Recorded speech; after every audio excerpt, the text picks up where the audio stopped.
I guess I would just like to say welcome back. I'm glad that you guys are here. We got two new players, and uh, Shanks, you're here.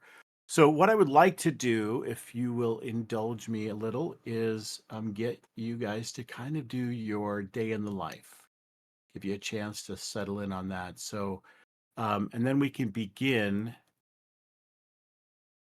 Oh, I don't mind turning like I'll turn on my camera, but the sun's like you all don't. you see those.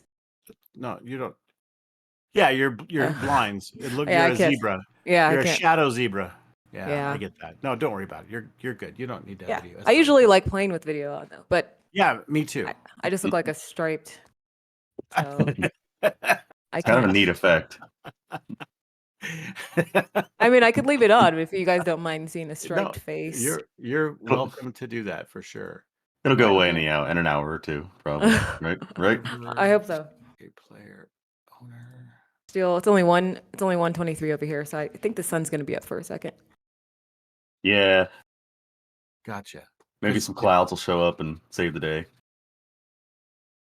okay, so let's do that. Let's do a day in the life. So what I would like to do is kind of zoom in the camera across the city and focus first on Lance Belmont. Lance, tell me a little bit about what a day in the life of Lance looks like. How does it begin? So, a day before moving to the Yeah, new yeah, unit, or before being transferred. Yeah, sure. sure. Well, that's easy enough. It's a pretty boring and mundane job, actually. There's a lot of paperwork involved.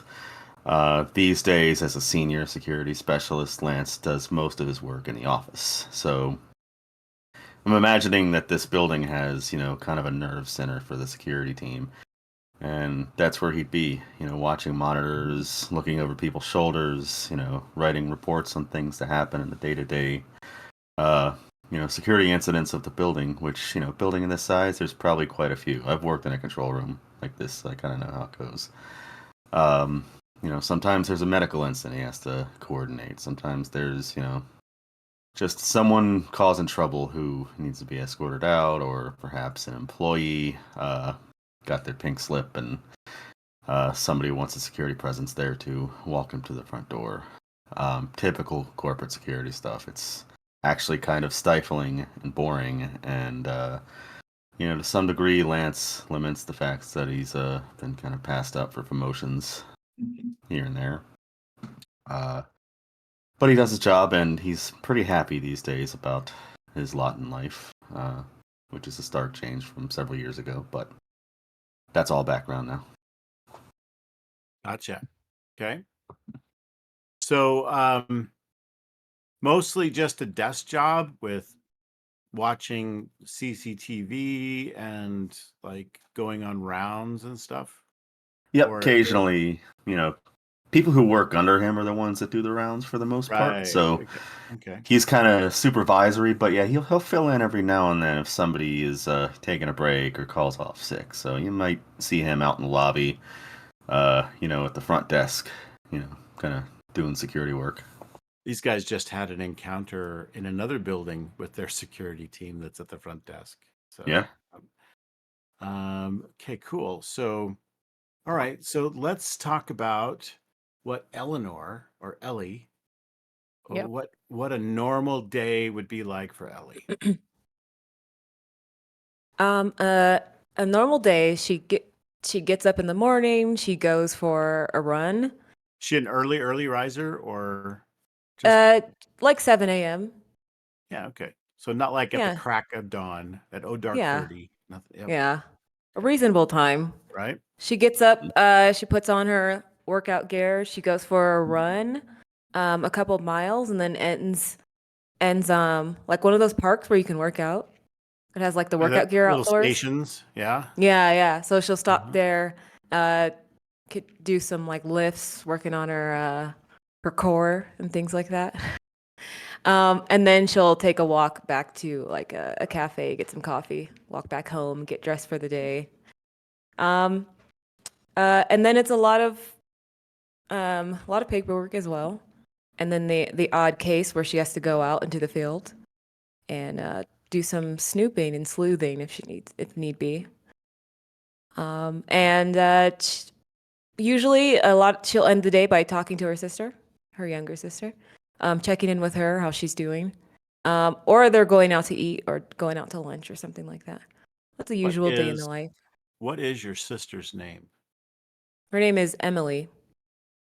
Eleanor. She's Emily. she's a college student who is very uh she likes to rebel against the system,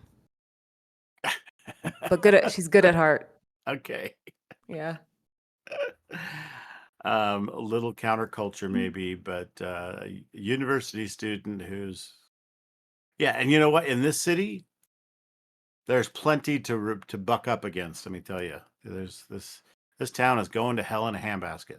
That's for sure. Yeah. So if you ever see any odd uh graffiti around town and it has like a certain symbol on it, it might be her and her That gang might, of friends. that might be her. Yeah. Nice, nice. Okay, cool. Um, so tell me about Ellie's connection to the company. We're just going to call it right now the Hmm. umbrella company. So this is a huge Company. conglomerate, Yeah. largely an insurance related company, financial related, Hmm. and so but they do all kinds of things. I I almost would, think of it yeah. more like maybe a BlackRock or something, right? It's Hmm. this massive company that owns other companies, and so no one really knows or talks to anybody at the top. Um, and there you could be any part of it. You could be from, not even an insurance part of it. You could be brought in from some other company that is Yeah. owned by this umbrella company. Um, so she joined a few years ago and I'll say she has like her master's degree from, some Mhm. top university a few miles away. So Mhm. she's from the city. And yeah, she started after certain changes happened in her life and she kind of started rising faster and getting noticed even more. Yeah. So you Yeah. awakened Yeah. as a rift of Athena Yeah. somehow. What was that like when you first realized that you had powers? I'll say it felt natural. It felt like coming home after a long day. If that makes sense. Right. Waking up to your true self kind of thing. Yes, it kind of felt like that. Mhm. There was no shock factor to it. So it's kind of like this is what I've been called to my entire life. All right, cool. Hmm. Let's go back to Lance for a minute. Tell me about your awakening as Lanville. So the awakening came with the ring itself, which How has did you get been that? Where did that come from? so that ring has been in my wife's family for, they claim, generations, and nobody's ever said anything about it being strange or unusual. It seems to be just a plain gold wedding band that when certain people in the family get married, they pass it on to whoever they are married to. It's kind of symbolic, I guess. However, Lance, when he put it on, kind of discovered that it had a lot more going on for it than just being a plain symbol of love and marriage. So there was something inside you that like connected, and you were like, Yeah, oh, it opened the door. It was the key to exactly. opening. Yeah, gotcha. Yeah, it's kind of Uh, like bridging a gap, putting on that ring. how long have you had these amazing, strange abilities? So they've been married for probably 10 years now. And they came on pretty early on, but there was a lot of denial and a lot of kind of, I didn't ask for this kind of thing involved that he kind of kept buried, didn't make public, didn't talk to anybody about. And it's only been fairly recently that he's kind of come to terms with Tell me about a some of it. time when you were public with some of your powers.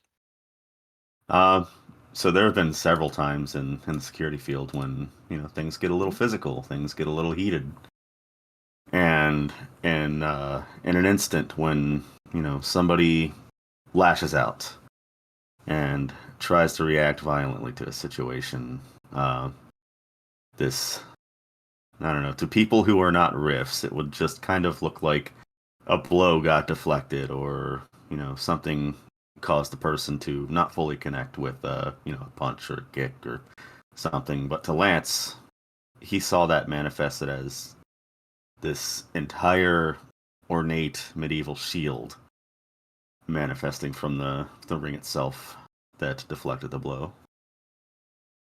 So people kind of think he's a bit of a badass, I suppose. Yeah, and they don't they maybe some of them write that off as Yeah, luck, like wow, you got lucky, or yeah. but weirdly enough, there seems to be a um like a widespread denial of anything. Anytime you use your powers, Mm-hmm. people just they disbelieve it so much that they just find some other way to explain it. Or Yeah, they just exactly. forget about it. They just overlook it altogether. They just don't want to deal with whatever it is they just saw you do. That couldn't be what they just saw. It's not possible that Right. they just saw you do that. So they clearly didn't see you do that, right? Yeah. Nobody can move that fast. Lance must have just been there quicker than they thought. That's all. Right, right. Yeah, or they didn't see you. Like they looked Yeah, away. And then you went, "Bzz." All right. So exactly. same goes with Athena. You're out doing your morning run and the calisthenic course and all that stuff.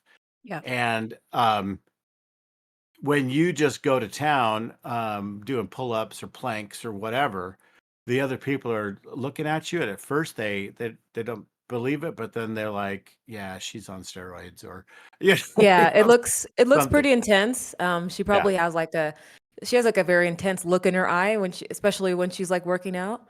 Uh-huh. And she's pretty like cut, if you know what that Mhm. means. Like you could see like the clear definition of muscles Mind. Yep. a little bit, even depending on her Mhm. clothes, you can even see it there too. But she's not huge, but you could tell Oh her yeah. arms can pack a punch.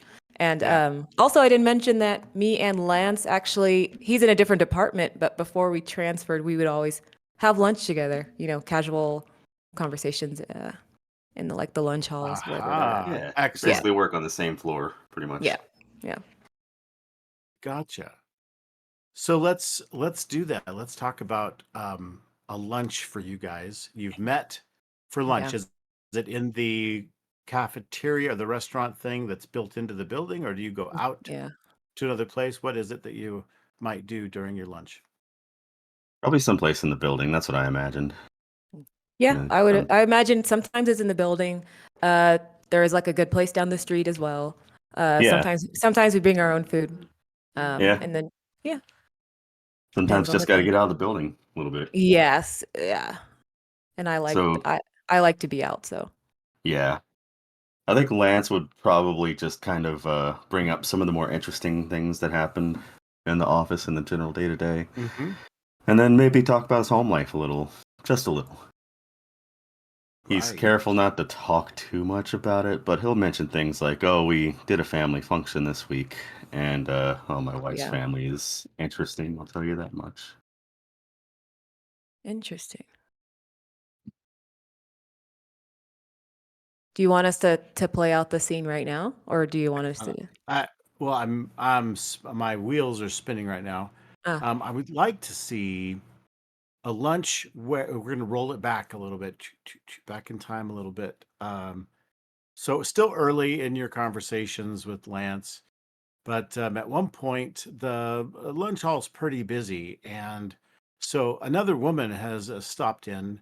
She's just grabbed some kind of quick meal, mm-hmm. and while she seems busy, she asks, maybe Greer, if this seat is taken, and I want the three of you to sit at the table and have a little scene together of talking. And what I'm interested to find out is, Greer, you feel some kind of like, not that you recognize Ellie, but you just seem like that's maybe someone that is of particular like familiarity, but you're not really sure what that is. So, Mm. Shanks, why don't you start it off and invite yourself to the table, and then just play that out for just a few minutes of just like getting to know who this person is, and then of course Lance, who's also sitting there, you would include him out of sheer politeness, I think.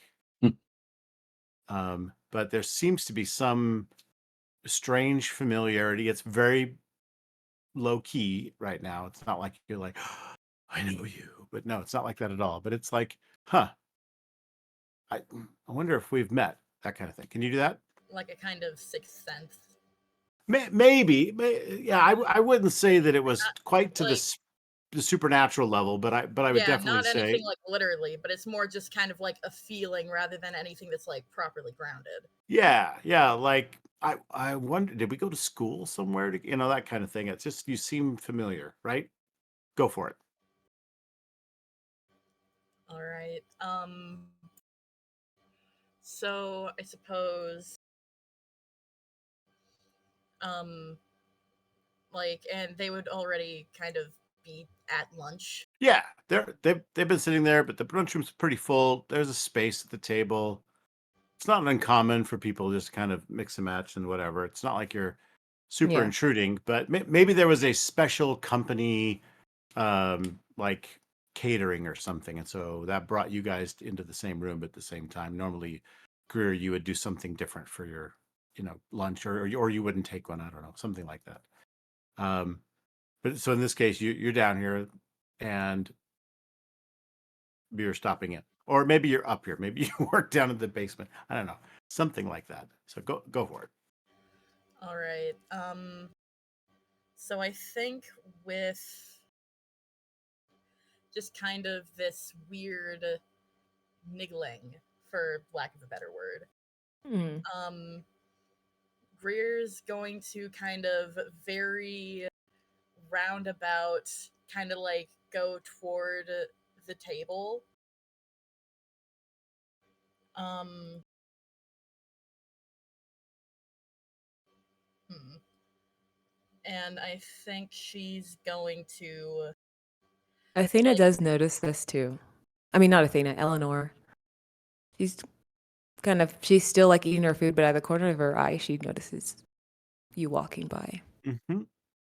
You do have a similar feeling, like, oh, maybe you've been in a corporate meeting together or something. You can't remember where can't. Mm-hmm. Maybe it's just someone you've seen around the office, but Yeah. there's some familiarity there. Go ahead. and I think that like just kind of like stopping near the table, looking around at like how crowded everything is, and then turning towards them. Um, excuse me, do you mind if I sit here? No, of course not. This cafeteria is for one and all.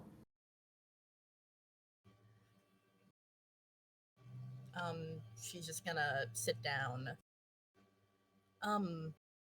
Railroad Naya. Have we met before? And she like holds out her hand to shake with Eleanor. I don't believe we have, and I go to shake your hand. Is there anything that, just like an out of character question, can I use any of my power tags like outside of in this moment? I mean, Sure, absolutely. Your mythos is active within you, so so as I'm touching your hand, I don't know if you feel anything, but I'm trying to gain any insight because I also have the feeling that it's more than just that we work in the same place. That feeling. And so I would like to use psychometry, the psychometry tag, and see Mhm. what, Picking and up to on the understand. vibes. Yeah. Yeah. So that's what I'm doing right now when we shake hands.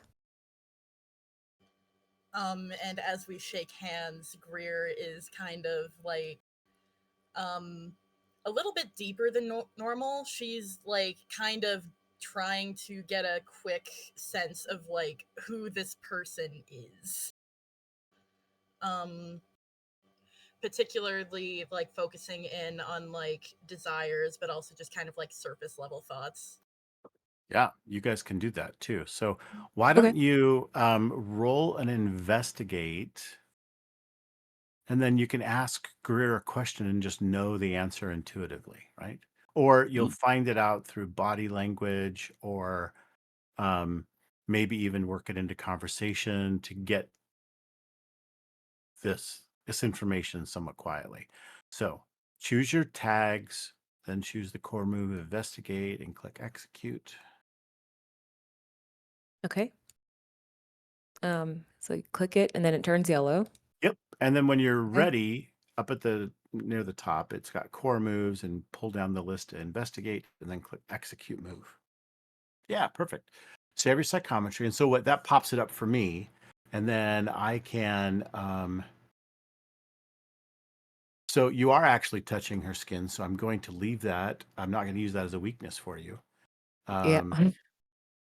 Because you're not like across the room or something. All right, so then it's ready to roll. I've approved that, and so you can go ahead and then roll it. There you go. Pretty lousy. So something is Pretty going lousy. on. What you get is that she is like a statue to you. She's like, it's like talking to a wall. She is very closed, and seems to be very careful. Now, on the other hand, Greer, you are also probably picking up on her surface thoughts and that sort of thing, and you know that she is trying. You have a sense that she's trying to gain some kind of information from you. Not, I wouldn't say through subterfuge, but Mhm. subtlety, but that she's using that there may be some kind of supernatural attempt going on. So I'd like you to go ahead and roll your investigate, because you're also trying to figure out who she is, more about her. So go ahead and All do that. right. Hmm. I'm thinking about what tags would actually like. I think you got probably a crap ton of them, right? It's like this is Yeah, one of your things. I could have used a couple more tags, but I just stuck with that one. Yeah, no, that's cool. Yeah. So there's, you read minds, you have um, I have logical deduction. Maybe that could have. psychology. Yeah. okay, like, yeah, there are a lot of tags attached to this one. I Yeah. think so. Pick the ones that you feel are most directly, holy crap, most directly relevant. Not all Yeah. those. All right. So, all right. There's no bullshit going on. I'm going to turn that one down. Okay. Expose hidden secrets. That's really relevant. But it's not stronger emotions. So I'm going to deny Yeah, that like one some of too. these, it's just Yeah. kind of like, Yeah. it's very general in that, like, the situation is very general. She's just kind Right. of like getting a feel for things. Yep. Yep. Oh, and then opportunist, I'm going to turn you down on that one too. All right. So that will give you 3 tags, but you know what? I am also because you're digging, I'm going to put can't reach old information. Yeah. All right. I was thinking that might apply. Yeah. So go ahead and roll that. And let's see. Oh, okay. So you get to ask, and go ahead and ask player to player Yeah. some of these questions. So,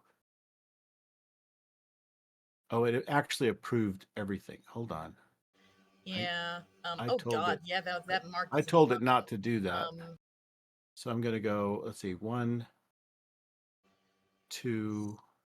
So it's really +3. So I'm going to let you ask 3 questions with a power of 3.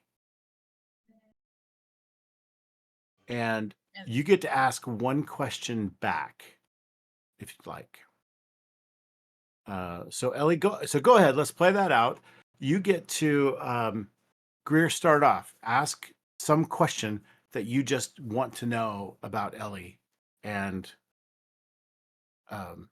she's going to have to answer you and give you that information. So Maya's just going to give it up for you, and you'll know that character to character. But right now we're kind of in the meta. Go ahead and ask player to player your questions. All right. So I think, especially with the sense that something kind of like supernatural is happening under the surface. First, she's going to kind of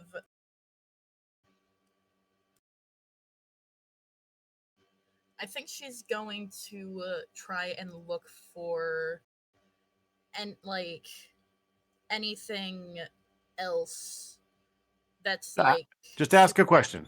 Just ask it. Okay, just ask. Sorry. Okay. This is one thing that's really kind of cool and different about this particular game over others is that the player can simply ask the question, and Yeah, the person it's answering new, has to isn't give it it? back, and then you justify it in the fiction, this new knowledge, right? So Okay. you can just ask a question. This makes investigating actually, mysteries a lot easier because you're not just trying to, I fumble around. I'm going to check for locked doors. Can I get into that chest? Can I, all the typical tropes that go on in trying to figure out what the heck happened, in a like D&D or something. It's totally different. So you can just ask player to player meta questions about the character. And so this is your chance to put her on the spot. This is what's cool about, I think, doing this particularly player to player, is you get to now put her on the spot, just like I was kind of doing with tell me about this, or what's that like, or how did you awaken to your, that kind of thing. So you pick something, like it could be, All right. who are you the rift of, right? That's totally open, easy question, and that will justify your character picking up on, holy crap, this is the reincarnation of Athena, that kind of, right? Got it? All right. Then first I'll ask, how familiar are you with your powers? And she's looking at you, and her eyes kind of you see like her brow furrow, and she doesn't know you. So she'll just say, I prefer not to talk about that here. Okay, so now player to player, you have to answer the question truthfully. And so Okay, so out of player- character. Yes, Oh, out just of- give her the answer. yes. Okay. In character, that's how she would answer, Right. because she doesn't know you. So, but I guess since I have to tell you, the question was, how familiar are you with your powers? Yeah. Yes. Okay, quite familiar. Okay, so this will come back as, because you kind of got a little bit of a wall, right? Maya, as Ellie was searching for information and trying to catch vibes, what you felt, I think, was as you clasped her, you were starting to talk, and then she went very rigid, like your handshake stopped for a second, and you felt like, there's a cold wall between Ellie and Greer. But it's all on Greer's side. Like you're just trying to, and she's impenetrable. It's like she's a statue, right? That's the first impression you got, was everything locked up. You felt like you were holding, just a statue, for a brief second. And so your attempt to try to gain information on your own using your psychometry powers failed miserably. And you feel like, however, though, during your talk and whatever, that she is now picking up on some of these things, like she's gained some information. First off, Greer doesn't know anything the player knows. You've probably even looked at her character sheet. That's fine. I haven't looked at it yet. I wanted to role play Yes, and no, you're try to just figure it out. fine. Right. Yeah. And same with Shanks. You may not have looked at Maya's character sheet. So you just have assumed she's had powers in your first question. And I think maybe the question is more, are you awake? Right? Would be maybe your first question, because you're trying to, and because you sent something, and yes, you know that she's awakened. As a matter of fact, not only is So it's she like awakened, ask questions as your character would in the no, you ask no? questions at kind of. You ask Because questions that your character wants to know, but you get to ask it in the meta. You ask it out right, of right, character. right. And so you get to trade information that's real. So like you could even go into a murder scene and said, I want to know who killed this person. So my I mean, question is, it's very blunt, so I wasn't how sure if did you this had to. guy die? Right? You could say, how did Yeah, this guy die? And then I will say your character finds this information or that information, and I'll answer your question, but I'll do it in the got it. fiction. Gotcha. Um, Okay. so that's how this can go between you two. You're asking a question in the meta, but you get to get the answer through the fiction. I'm helping to describe that fiction. So your failure, I just described, your investigative failure allowed her to then make an investigate check on you and gain information. So she's asking you some questions. Unfortunately, because she didn't roll exceptionally well, she gets success, but there's going to be a trade-off, and that is I'm going to let you ask one question back when she's done. Okay? So be Mm-hmm. ready. All right, Greer, let's just say you've used two questions. One is, are you awakened? The answer is yes. How familiar are you with your powers? You get the impression she is very familiar with her powers. You're picking this up psychically, reading their surface thoughts. And you imagine, for example, her doing pull ups in a park somewhere, and she's not even breaking a sweat. And she's like going up, down, up, down, up, down, up, down. She's trying, you get the impression she's trying to find something that she can do to make this more difficult, more strenuous for her. So that's your, and that you can see, get a sense that she's very familiar with her own powers. All right. One more question, Greer, make it a good one. Okay. Um.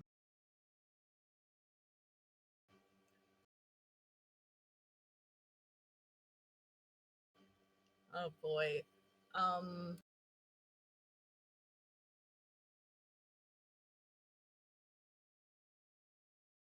You want to bank it for a second? Yeah, I Okay. think So so. hold on to that. We'll pop it back over to Maya. You get to ask one question back about Greer. What do you want your character to know? What's the question? What has interested you enough about us sitting here at this table that brought you here? Fair. Good question. Mm. I gave you the basic premise. Fill in the details. Go for it. Um. There was just something that um I haven't actually run into before, and considering like our line of work and sort of what we're working with, speaking as like my crew, um like small kind of seemingly innocuous things like that can turn into something bigger, and it's worth looking into. Is that a good enough I answer? I understand that. I don't think the cafeteria is the best place to discuss these things. So you get you kind of, what you do find out is that for a moment the statue which was there Mm-hmm. is now gone again, but you see Greer's features change a little bit into something very friendly to you. Mm-hmm. Mm-hmm. And this is you know, this is a manifestation of power. Mm-hmm. And so in your question, you get the sense that and through conversation and you kind of get the idea that she is she was she noticed something about you and see like power for power. Like there is a connection of some sort. It's it's not a strong one. It's kind of um, tertiary, right? It's very tenuous. It's not, but there's something. There's like a common thread somewhere. And Mhm. Greer, you get that same sense, and that's what brought you over there. And so you've communicated that through your conversation somehow. Meanwhile, Lance, who has been poking away on the food and listening to these two ladies, and you get a word in Yeah, here and there and all that, but just eating my um, soup. yeah, okay, soup. There you go. And so you're sipping away on the soup and kind of just paying. You're paying attention, not paying attention, right? Yeah. What you would typically do. So you've already worked up some kind of security profile Hmm. on this newcomer. Um, is there anything you want to do to participate in this in any particular way? I think in this instance, Lance is fairly comfortable with Eleanor. Lance knows her, so he knows Yeah. you know, she's not some random unknown factor. Greer kind of shows up and he's kind of giving her the side eye, but I think he would probably recognize that she's an actual employee there, not just some Of course. random person. Yep. So he's just kind of watching. He's not on alert. He's eating lunch. Right. It's his break time. Okay. Very good. All right. So good. Good. There you go. And then you guys finish up, you wrap up. It's time to get back to work and go on moving on. But you remember this moment so that sometime later when these two show up, you're like, oh, yeah, we have met, right? All right. So fast forward to the present. You two have received an assignment from Mr. Jones. You've never met Mr. Jones. You know something about him, but his the information you do have, both of you, is weak. It's like there's not a lot to him, right? He's just Hmm. he looks really, really mundane, really normal. But you've been asked to this to transfer and assist in this other department, and they have an office outside of the building, which is not uncommon. There are different buildings that this company might have satellite offices in, or things like that, where they are working in conjunction with other companies, or they have a branch because this other financial company, this building is full of financials, so they'll have a little branch there or something. That's Hmm. not unusual. That's not unusual for the head office, though, where you guys all are, um, is big, and it's got a lot of people in it. So in this case, you've been transferred to this other satellite office. When you arrive, you are probably starting to wonder what you did wrong, Hmm. because this place is in a rundown downtown brown brick building. It's on the second floor. It's not that tall of a building, maybe 5 or 6 floors. It's on the second floor, and it looks like almost like a tenement building. It's like just old and nondescript, plain building. But it is near the theater district. It is kind of near, some of the nicer places, but this is definitely the other side of the tracks, so to speak, where it just isn't great, right? But it's pretty, more of the rundown area. But there are you're within walking distance of some other places that are interesting. And so when you arrive, you go into this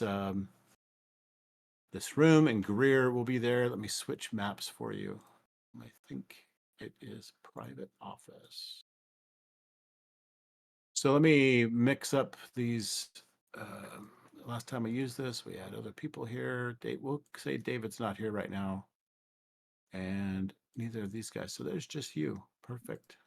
Okay. Um, Is it just us three for this game, like officially, like going forward? For right No, now? no, no, no, no. David Oh. Armour, Daniel is a player. He has to miss because he's in Tel Aviv, and there's Oh, wars okay. I going thought you on there said he right had to now. drop. I thought you meant he had to He drop from the game because of it. he might. I don't know. That's what I would. I mean, I'm kind of Mhm. thinking if you got war happening, that might be like a legit issue. So I don't know. So we'll see Okay. how it develops. But he is obviously he messaged me and apologized, but he is going to have to miss this session. But he really wanted to do it, but he's like, I just don't know. I don't need to be jumping up and running out real fast if you know a Mhm. missile lands nearby or something. I just can't imagine, like, what if the missile hits just down the street from me, like some Yeah. random. I just can't imagine. Just can't even imagine that. So I told him, no worries, just chill. All right, Guri, you can put yourself where you like. You other two should be able to move yourself into the office. It won't be locked.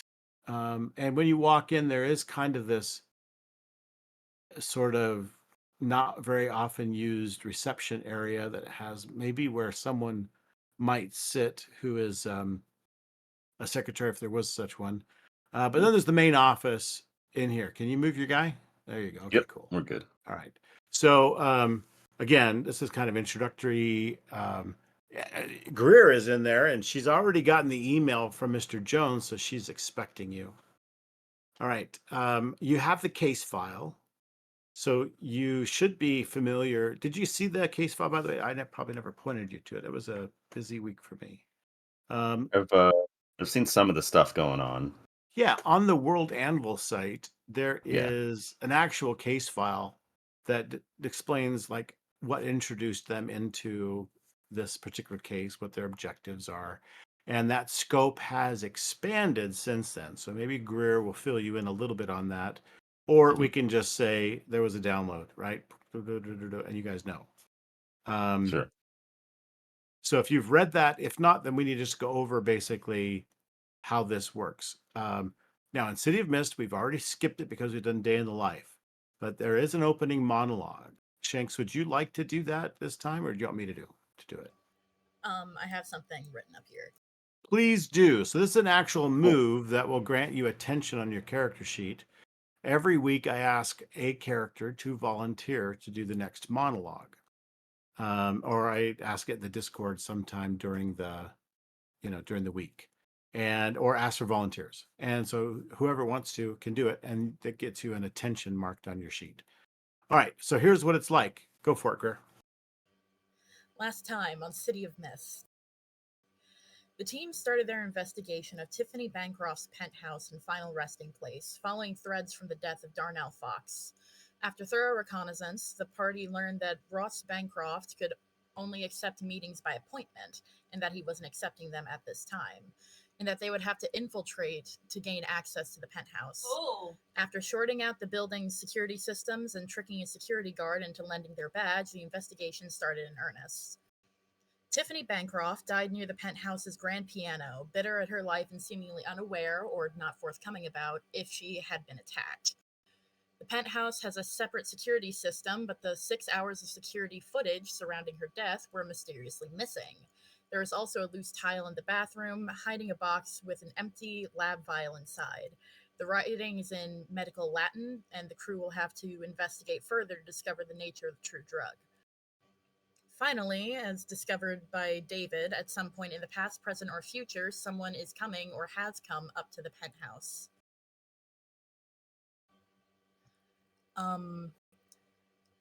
Yeah, I'm not sure if we necessarily left before that became Yep. relevant. Yes. Okay. So that's how we're gonna call it. There's someone was coming, and you guys booked it out of there, and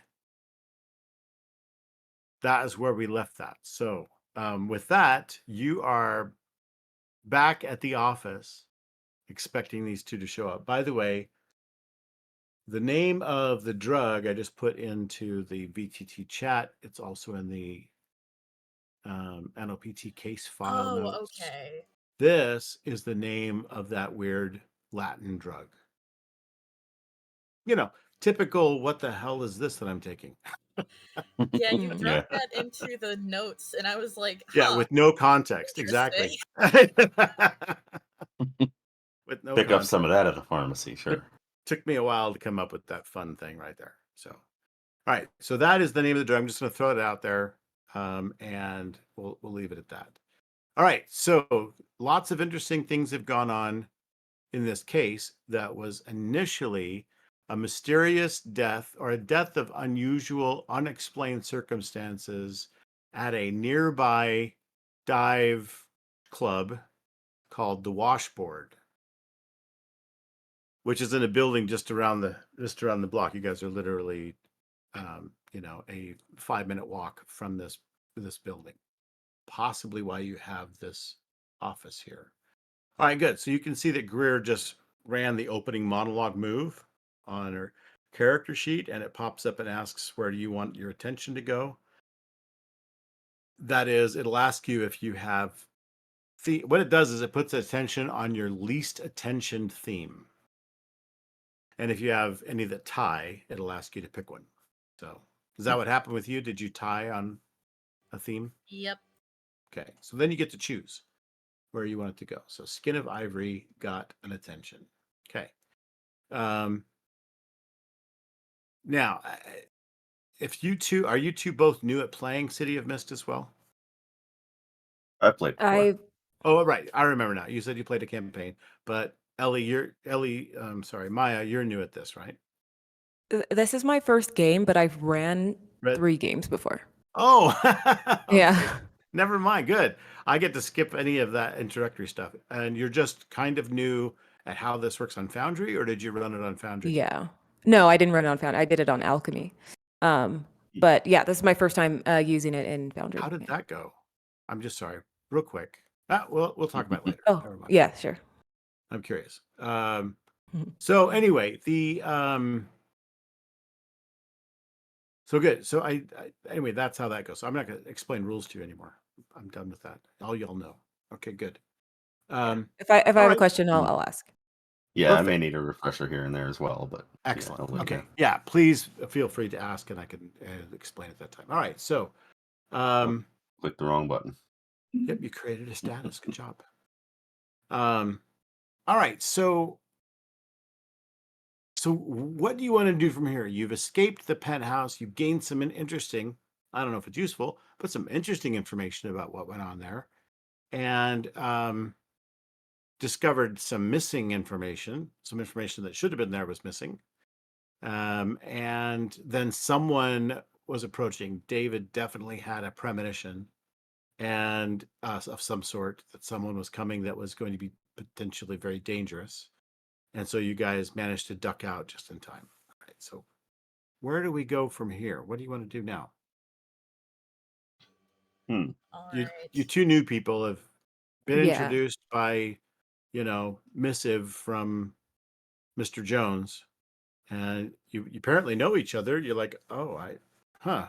So there may be some interesting reason why you guys have been brought together, or maybe it's just one of those karma-like things, right?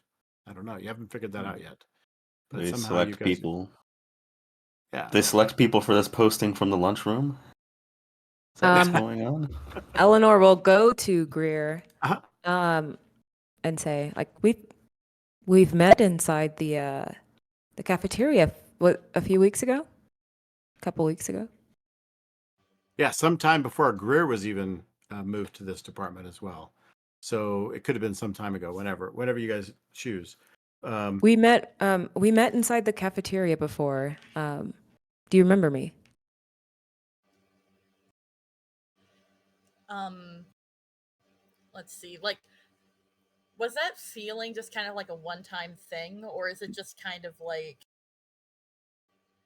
now with more No, context, it's no it longer wasn't anything. Let me try to be clear on that. It wasn't anything that you felt like I need to pursue this. It was just like, huh, I wonder who this person. It was kind of this little, um, not something that triggered any kind of suspicion or It was just kind of or like an impulse thing. yeah, it was just Almost. kind of yeah, it was just kind of there, and you're like, oh, this is interesting. I'm gonna see if I can find out what is this. But now maybe there's a second time that they've shown up, and maybe it ties into this coincidence that you met recently and that you have felt something with these new people here.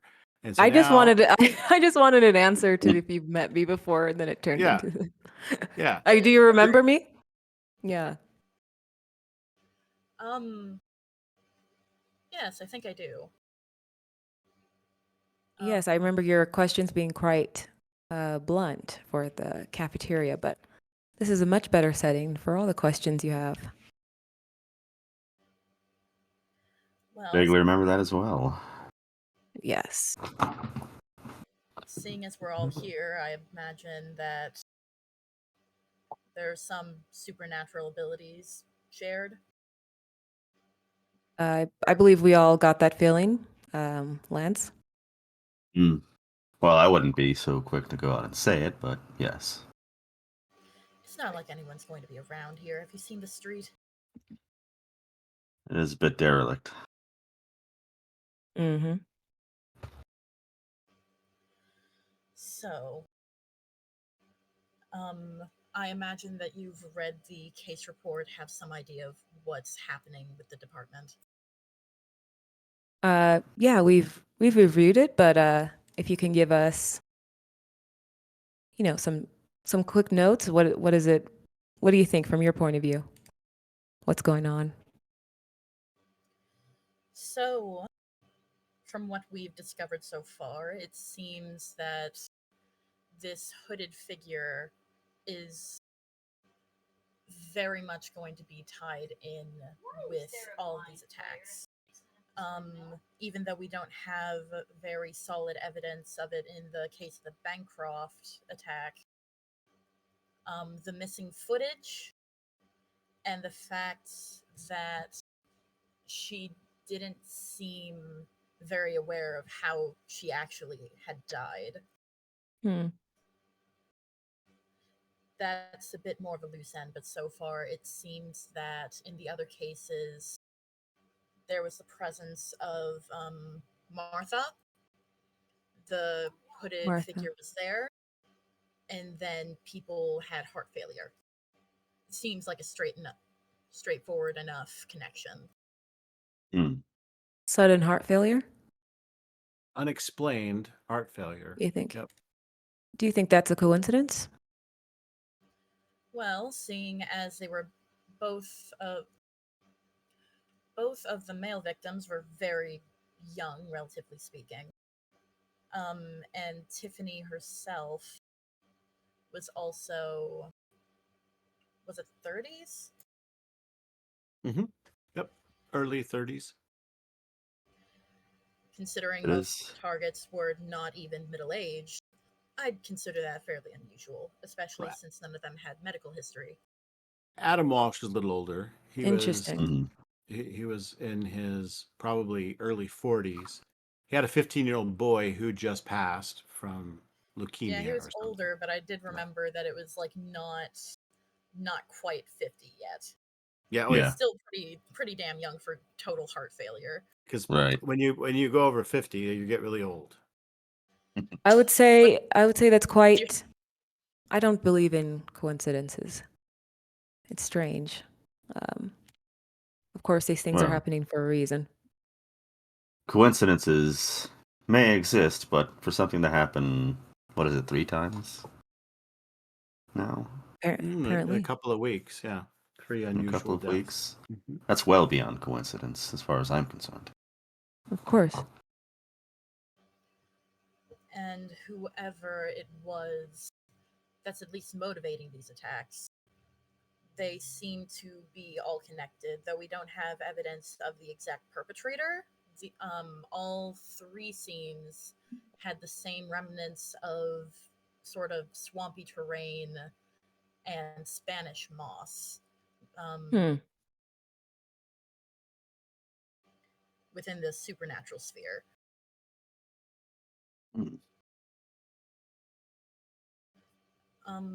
we still have a few leads in our investigation of the Bancroft's penthouse. We found a lab vial that was empty. She she's gonna look at her notes and just kind of squint. Atrinforcid.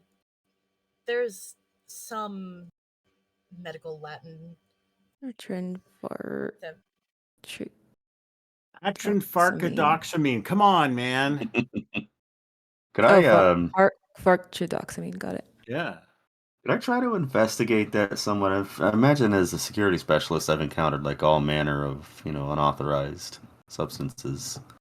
Yes, you may.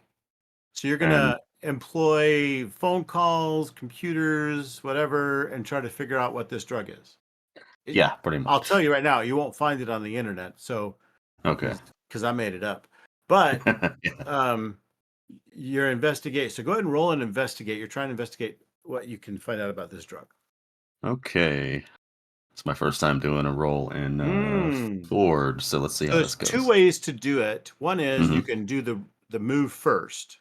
And when Yeah. you execute move, it'll pop up a little box. You have to move it out of the way. And then you can Okay. start clicking tags and all that kind of stuff. And you'll see it add into that as you go. Gotcha.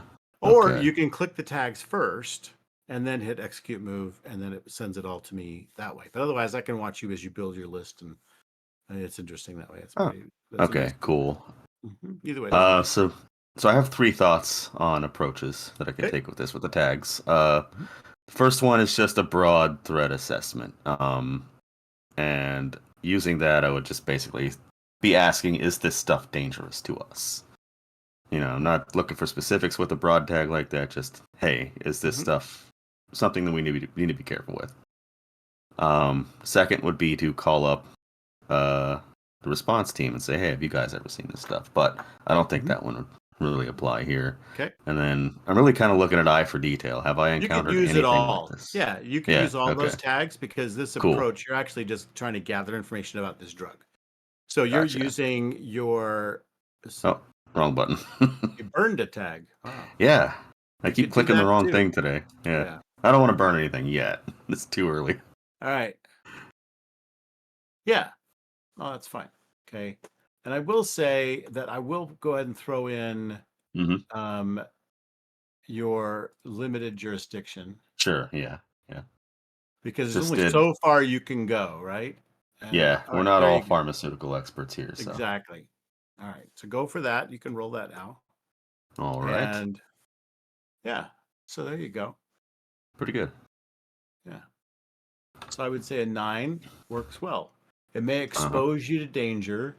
I may be able to give you less than accurate information. Mm-hmm. Yeah. Or I can ask a question back. All right. So go ahead. Your first question was what? Is it dangerous to us? Is this a threat to Yeah, us? that's the biggest question is, do we have to worry about this? Do we have to be careful with this? All right, good. So just so you know, in Foundry, I don't like the clue system because it just kind Okay. of stops our conversation and moves it into typing, and I don't like that. Sure, no So I problem. just delete your clues as I ask questions. So the only thing that's really important is if you're going to bank a clue, and then it'll show up on your character sheet under banked clues, Yep. and you can ask that question later if the circumstances of your investigation still apply. So, and that might be thinking back now on my investigation of that drug. Mm-hmm. I'm wondering did I uncover anything back then that I didn't think was important, but now I might think is important about this? And you ask the question, Yeah. and then I I can actually so, have a perfect circumstance for doing that, so I think I will bank one of those clues. okay. So you could do that. All right. So what's the answer to your question is this drug could be dangerous. Mm-hmm. But it's related to something rather innocuous. But if taken under some circumstances, it may have a derogatory effect on the cardiovascular system. So Gotcha. that sticks Okay. out to you. Like it's an indication or contraindication that it's possible that this could be, you know, in the wrong, like any drug, really. You could Yeah. die from taking it. There's a, but that in mice or whatever, you're looking up studies or whatever, and you find that Yeah. that drugs like this one, you're looking at, like, you can't find anything about this drug. This is a designer drug. That's Yeah. that may answer your next question, but this Okay. is you don't find information about this drug, so you're now piecing it apart and trying to figure out what parts of it, and definitely has something to do with the cardiovascular system. Okay. So, So I mean, overdosing on anything could certainly be fatal, right. even Yeah. aspirin, right? So It's like all right, dangerous in the same way NyQuil is, essentially. sure, Don't but overdo it. yeah, drinking Okay. 3 bottles of that at once might not be good. Yeah, not a good idea. Okay. I'll set the bottle on the desk, You don't assuming have that a I'll stand by bottle; the you have bottle. the Oh, we box don't the have bottle the came box. in, Okay. and it looks like it's a nondescript, like, Uh-huh. brown boxy kind of, but it's a little box that had a vial in it, and it just Yeah. had a custom label that was just like printed out that had this Uh-huh. drug name on it, but it didn't even have. There's no instructions for how to take it. Gotcha. Obviously, it would be something that'd be injected or something Yeah. like that. Gotcha. So Okay. So setting there that box isn't down, even, I'll note that info. yeah, not even a clue as to the pharmacy that made it.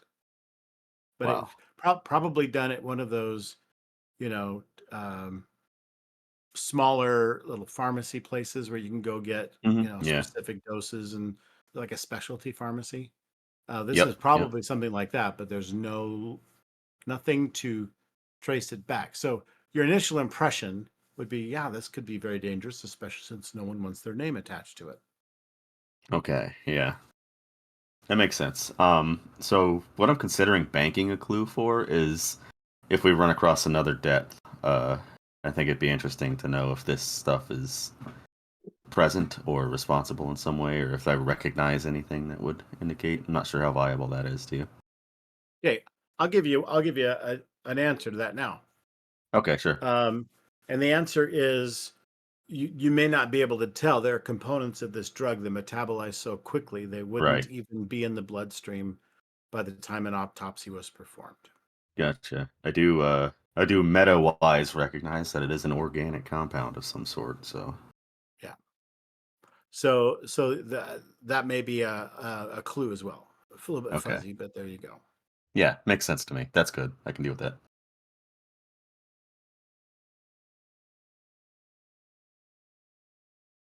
So what is on Ellie's mind? I just need a little bit of clarification. So, Sure. I'll ask, Greer, can you clear some things up for me? Go ahead. Um, I'm still a bit confused about this entire case. If you can just give me the bullet points of what's wrong and what do we need to do about it. Very simple. All right. So we began this investigation looking into the death of a young African American man named Darnell Fox at the washboard. Okay. He had been brought on stage, and the headliner Martha, she saw a hooded figure with tattoos on his face point at her. She screamed, and then the hooded figure ran backstage and out the back door. And Darnell Fox had fallen over dead due to unexplained heart failure. And from And there, that's what's been happening, right? A lot of unexplained heart failure. yes, from there Okay. we've mostly been investigating threads, things that might tie into something else. The next Got it. victim that we became aware of, named Adam Walsh, um, he was at his son's funeral and had Martha singing when something similar happened. Hooded figure with tattoos on his face came in, pointed at Martha. She screamed, and Adam Walsh died of unexplained heart failure. Okay.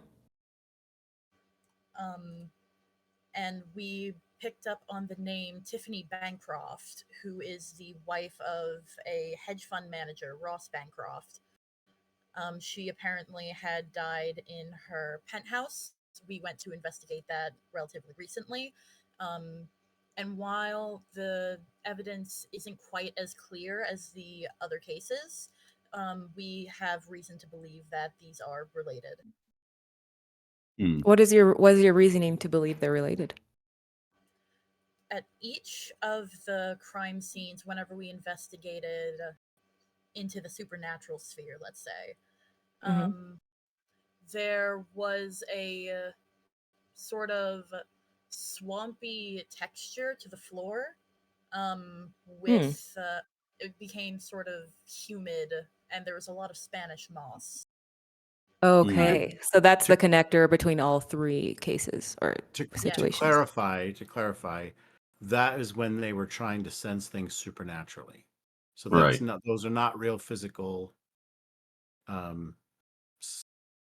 That wasn't really part of the scene. It's only when they looked through their other eyes that Gotcha. they were So- able to sense these things. So, okay, that's interesting. So, in the physical plane, two of these cases have very similar, odd, peculiar situations attached to it, but they all three of them have some type of supernatural aspect to them. Interesting. We also have reason to believe that it might be tied. I suppose this might be more of a personal theory, but it's tied to heartbreak and literal manifestation. Interesting. Martha is a blues singer specifically. Right. And using my own abilities, I was able to sort of understand that whenever she was in the room and singing, there was almost like a not quite forceful, but everyone in the room was inclined to a memory of some kind of loss or some kind of sort of just negative emotion. People remembering that they need to call their parents or dead pets. Okay. Greer, I have a question for you, if you don't mind. Go ahead. The circumstances of this latest death in the penthouse, you said that the person in question was found near a piano? Yes. And this Martha is a singer. Indeed. Is there anything that would lead us to believe that she was present at the time of that person's death? Not that we are aware of right now, but we've mostly only investigated. Well, whenever we were looking at the penthouse, we were a little bit rushed by a portented figure coming in and basically running us out. Right, of course. But whatever was happening, it didn't seem that Tiffany herself was very aware of anything. Mm-hmm. It could potentially be Martha. I've never Well, yeah.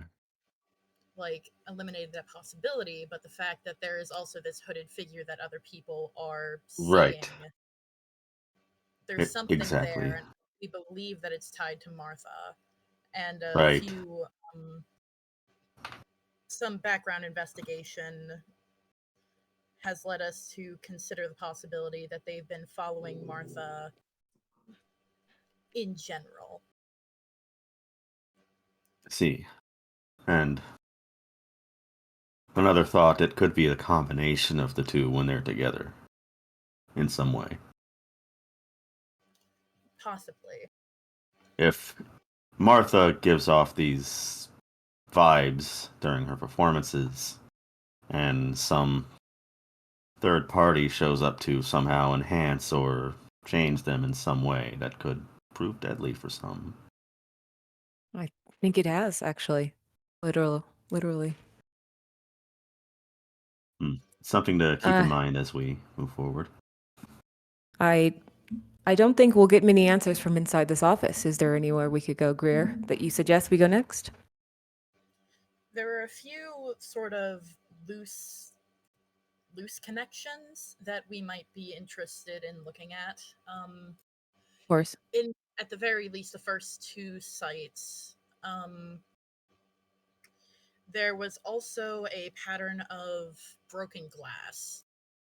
Um, in the case of Darnell Fox, I don't think that there was anything that we noticed, but with Adam Walsh, a picture frame had been knocked over, and this hooded figure also attacked Martha while we were investigating there. And she had dropped a bottle of whiskey, I believe. So the hooded figure attacked Martha. There might be a connection of broken glass, especially as I think while she's kind of going over it, Greer's like looking around for that business card. While investigating her dressing room, I found a business card for a therapist whose slogan is mending the broken. Okay.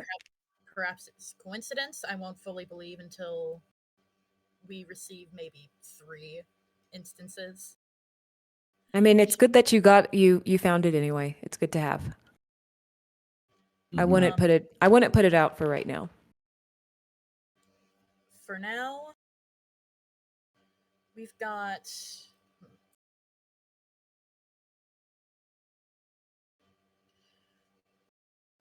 I believe Martha is either just out of the hospital or currently in the hospital from the attack. Maybe we can go visit her. I'm not sure how much more information she'd be able to give us. She's Oh. given her witness account of the first incident. Mm. Well, you do have 2 new investigators here with you. Maybe we have our methods. Fair enough. Indeed. If you want to go speak with her, I'm not going to stop you. But I'd at if you least like feel, to. yeah, Oh, I was gonna say I would at least like to ask if she was at the penthouse.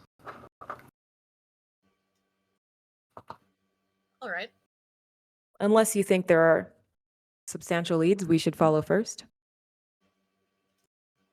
Currently, we're kind of running low on those. I'm willing to go to the hospital Okay. to at least see if she's home or not. Interesting. I mean, I think that's a start. It's better than nothing at all. I agree. Okay, so you guys head to the hospital. Yeah. Mm-hmm. All right. Scene changes. You are now at the city's central hospital.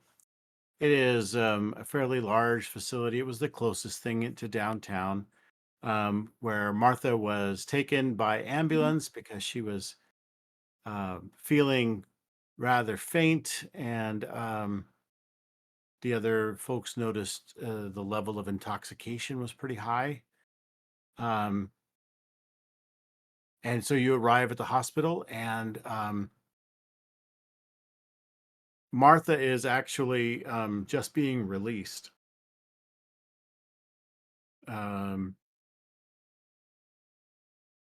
So she's kind of insisted that she's fine now, and so she's going to be released, and she has a show to do tonight and all that stuff. So she's not physically harmed really from the attack,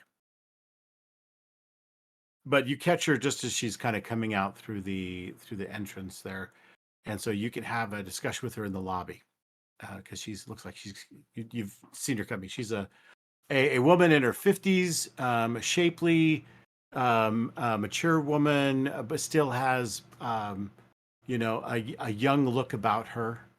She's red hair, and she has a way about her. She carries herself with a certain measure of decorum or confidence, if you will, though it does appear that that she is maybe just a little bit still coming down off of being a little drunk. Okay. I'll turn to Greer. Greer, you've talked to her before, and I'm guessing she's a little bit more familiar with you. Can you kind of break the ice for us? Introduce us. We're just gonna nod and kind of lead the way. Mm-hmm. All right. So you walk up and Martha says, "Oh, my dear honey, what are you doing here? Can't believe you've come to the hospital. Did you come here to see me or someone else?" We've come to discuss a few more details of the case with you. Lord, what do you need to know? Who are these two here? They're new transfers into the department. Oh, I'm so sorry to hear that. Oh, it's quite all right. Let me introduce myself. My name is Eleanor Wren. Nice to meet you. I'm Martha Ellis, of course. It's a Of pleasure. It's all course. mine, all mine. And And Lance who's this Belmont. strapping young man? Oh, Lance, my. You have a Uh, build about you, don't you? You've got a certain frame that just Uh-oh. gives me the goosey bumps. well, man, Anyway, Miss Ellis. What brings you into the hospital?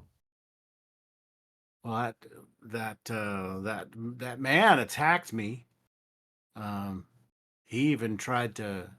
He pulled a gun, but I don't know how I did it, but I managed to wrestle with him in a moment of unexpected bravery, I reckon. I jumped at him and we struggled with this gun and it went off. And Lord praise, it Yeah. wasn't me that got hit, but I think he was hit because he got up and ran out. I think he was holding his side. So I suppose the gun must have hurt him. But yeah, Lord, it was a mess. Was Things there were. was there anybody there to witness the struggle between you and him? No, thank God, or someone else might have got hurt. No, I was just in my dressing room and he Uh, barged his way in there mm, and tried to do me in. I'm telling people okay. that he's stalking me. He's trying to kill me. Yeah. I would like to I'm going to, you know, touch her shoulder and say, "I'm so sorry that you had to experience that and go through that. That is such a scary feeling to feel helpless. I'm sorry you had to go through that, Miss Ellis." Mhm. And as I'm saying that, I'm also trying to um, investigate on her, and I'm trying to get more information into that situation and see if I can ascertain anything else, if she's holding anything back. Okay, so you're just trying to find some things out through conversation, or are you trying to do something supernatural with Something your mythos? supernatural. Okay, Yes. so that Okay. investigate move is called Look Beyond the Mist. It's a different move on the Okay. character sheet. So change it from the core move of investigate to the special move Look Beyond the Mist. Okay. Now, there's no tags that you pick doing that. You're strictly using your mythos. So in Mhm. this case, it's the number of mythos themes that you have. So 2 in your case. mm. And so that's what your power will be on that roll. Otherwise you'll roll. So it's going to roll 2 dice and add 2 in this case. And then that will give us some I can only use direction. 2. I can only Yeah, use you 2. correct, because you're just tapping. Okay. You're basically asking your Athena aspect to look beyond, look into the supernatural and see what's going on. Okay. So you can still ask the question, but it will be okay. So you'll have 2 questions you can ask. What's your first? The first question is she holding anything back? Is there anything that she's not telling us about this altercation? Mm. is, Good question. is there anything? Is there anything? So I will train you soon not to use yes or no questions, because I'll give you Oh, the you answer. wanted open? Oh, you want an open-ended question? No, I'm telling you, you probably want an open-ended question, because the answer is yes. Now, what's your next question? Okay. What is it that she's holding back from us? Ah, ah. Well, um, as you touch her shoulder, Hmm. you kind of open the gates of the Parthenon and bring out this goddess of wisdom and war. Hmm. Um, and so, as the goddess, you look at her and you feel like there is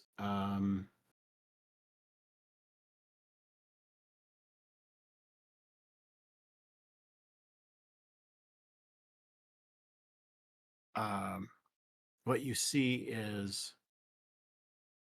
a bog, a bayou. Maybe it's where Martha's from. She speaks with a southern accent. Um, so maybe she is from somewhere else that has that kind of terrain. Maybe she was a child. Um, but this is not a bog that you can go have a pleasant picnic in. Not a bayou that you might, you know, um, row a boat through and see the beautiful terrain. There is a darkness in this bog. It feels like there are hidden eyes all around. It feels like this is a place where um, death has been or is lurking. Is there any way to And get an answer that's more specific, or less metaphorical? so when you use Look Beyond the Mist, these Yeah. are supernatural methods to Yeah. investigate. And so in this case, the metaphor is often how everyone gets their answers, using just your mythos to try to investigate. So there are lots of other things you could do Got to it. investigate Martha, but there'll be Hmm. more. They'll be in the real world, or maybe the other's the real world, and this is the simulation. I don't know. Hmm. But you so you can use regular methods, you can use technology, you can use conversation, you can use, beating the pavement investigation, all kinds of things. But in this case, you're getting the impression that the bayou is her. Like she's from there and there's something dark about it. So that's your fuzzy, incomplete answer. Got it. Okay. Um, I for well, this. my goal was to sense, because I have a tag called sense a person's guilt. So I didn't want to technically use a special move. I was just using the investigate move. But unless you think this So you calls have for a another special move. question. No, you can. Oh, okay. So if you're using your myth, so yeah, I wasn't clear when I said are you using your mythos to find out. I guess um, you were using some of the abilities that your mythos grants you to find out, right? But I Yes. asked you if you were going to use, like, that's a often, like, I'm going to just try to sense what it is about you I want to know through my supernatural means. Yeah. So that's fine. You can do that. It doesn't cost you anything. There's no downside to it. So then what is your other question? You have another question because you get two. What else do you think you want to know straight up about her? You're going to maybe get a fuzzy answer. Um, or maybe I'll give you a straight answer and Is then there? ask you a question back. If this makes sense, in any way at all, are you connected to the man who attacked you? Oh, good question. What you sense, so spiritually, supernaturally, you kind of get the sense that she is a big part of this bayou, this bog, this marsh swamp kind of thing. And but you don't see the real connection there. You don't see what it is about that, but that's definitely her.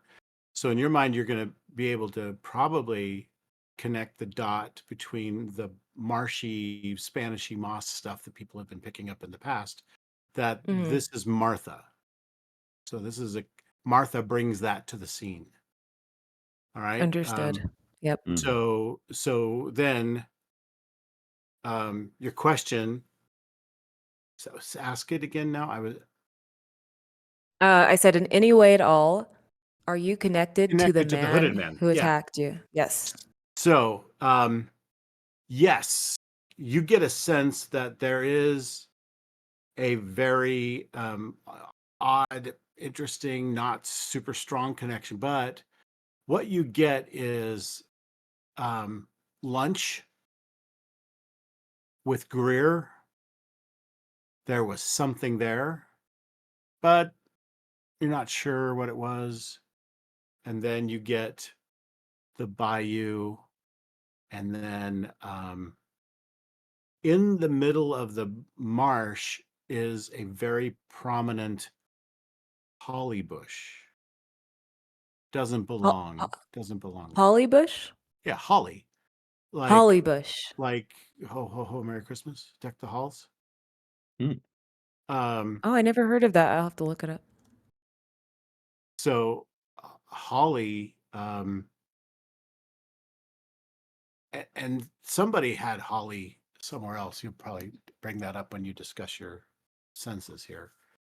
Mhm. There was a holly bush, so it's red berries, spiky leaves.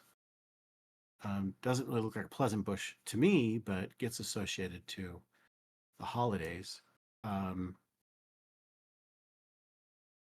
and so, yeah, there is a connection there. It isn't super clear what that is or why, other than it's something like the connection you felt when Greer walked up. There's something. Mhm. And but Lance doesn't feel that same kind of connection that you do. Um, and so there's some kind of connection between the hooded man and Marcia, but it's more like something they have some kind of strange commonality that isn't real obvious. Like they don't really belong. The holly bush doesn't belong in the bayou. Mhm. It's not doesn't belong there. It's not this right climate or you know environment for it, but there's some connection. Mm. Okay.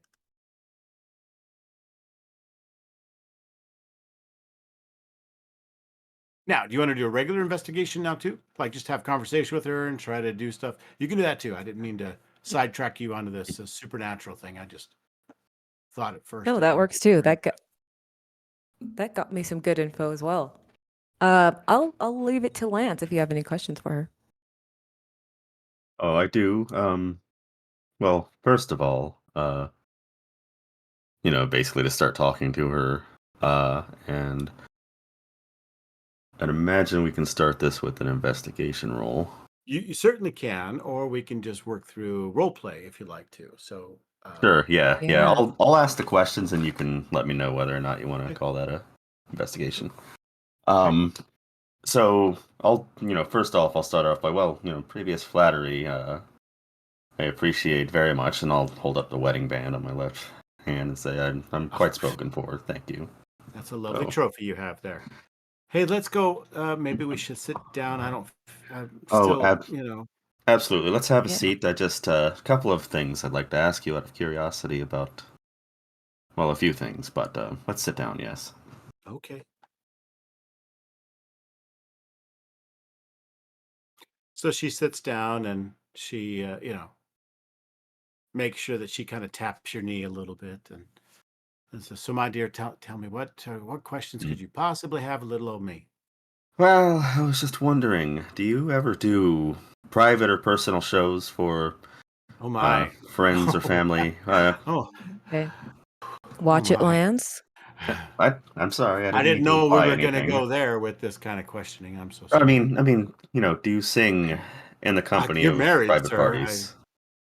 I'm sorry, private? So let's say somebody wants to hire you for a special event. Well, yes. Small As a matter of companies, fact, that happened when this man ran up on us and right? tried to kill me again. I swear he's stalking me and wants me dead. But Right, yeah, I was right. singing at that funeral. That nice funeral director heard about me and asked if I wanted to come out and do it, and Hmm. I could not turn it down, and so I sang at that funeral, and right in the middle of my song, maybe it was more near the I don't recall exactly, but he came in and burst in through the back and pointed at Mm-hmm. me and then Adam, I guess is his name. I don't really know him or anything, just he was the poor father of that boy who died. And Right. he got up and started to leave. He was holding his chest and that man pointed at him and he plumb fell right over. I screamed, I yelled, "That's him! That's the man trying to kill me!" And so people got up and they tackled him and wrestled him to the ground and why then I guess he escaped and but the poor man over there, Adam, the father. Hmm. I Yes. don't. Those poor kids. Yes. He has two kids. I don't even know what's going to happen to them. That's so sad. That That's is very so. unfortunate. It But I is. must ask, have you done any more of these events for hire for anybody besides that family? Oh, that's pretty rare. Sammy is my agent. He books all those. Oh, So, your agent, Sammy. well, Okay. Sammy, yeah, he's the manager. Well, Right. agent, manager. I like to use. It makes me feel good using all kinds of fancy terms like that because I'm Right. just a I humble understand. singer. I just sing the blues. But But hmm? if anyone wanted to book you for an event like that, they would go through Sammy. Of Oh, course, okay. yes, that would be correct. Yep.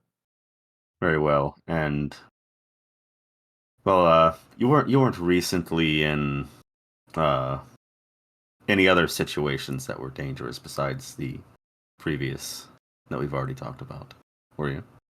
Well, just he came on stage. It was after the show, and Yes. Darnell was up on stage just trying to talk to me. The poor boy, he seemed really wrapped up in whatever he had going on and was very upset. And so, I thought I would sing to him to ease some of that pain. I didn't want to send him home like that because Hmm. Lord knows he seemed on the brink of, you know, just, I want to be coming to an end. And I I want was to sorry. I was just going to say, she can keep talking in the background, but I just wanted to see if while she's talking if she's purposefully evading my questions. You think she's evading your questions? I feel like she She's an- might be she's trying to redirect. she's answering them, so she's technically not evading them. But you Yeah, could but say maybe the answers are too vague. Maybe. yeah, exactly. I'm gonna ask you now to make an investigate roll. All right. All right. I'm So thinking maybe the I source could. is your conversation with Martha, and Yep. now your method is the tags you're going to be using to try to figure that out. So you're using some of your security know-how. Mm-hmm. Now, so in this case, while Lance has the spotlight, anyone could steal the spotlight real quick to perform a change the game to give Lance additional tags to use in his Oh, investigate. Cool.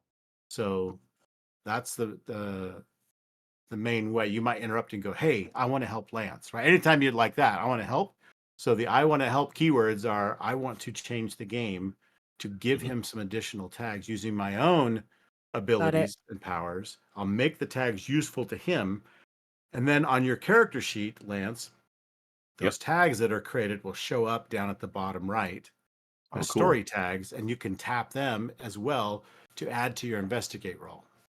Oh, that's pretty cool. So even if you have really only one relevant tag you're going to use, maybe Yeah. Ellie is going to give you some other tags to use, or maybe Greer will say, I'm going to help manipulate the conversation. I'll interrupt here or there. I'll do this. And while you guys are talking, I'll just try to help guide that over so Lance can really gain some information. So I'm going to kind of nudge Martha in the conversation this way, or I'm going to notice Martha's body language or something, and I'm going to give that that tag to Lance so that he'll have, telling body language, right? Or something like that as a tag. See what I mean? Okay. Yeah, it makes sense. Anyone want to steal a spotlight right now while he's preparing his investigate? I would like to do that. I want to help him, so I'll change the game. Yep. Okay. So you're going to pick the tags you're going to use to try to create new tags for him that he can use during this one roll. And they're my abilities? Yeah. So when you do change the Okay. game, you're picking your tags. And then based on the outcome of that, you may be able to create story tags Okay. that then he can tag. And normally he okay, cool. can't get your tags, right? But if you But the story somehow tag can benefit him, right?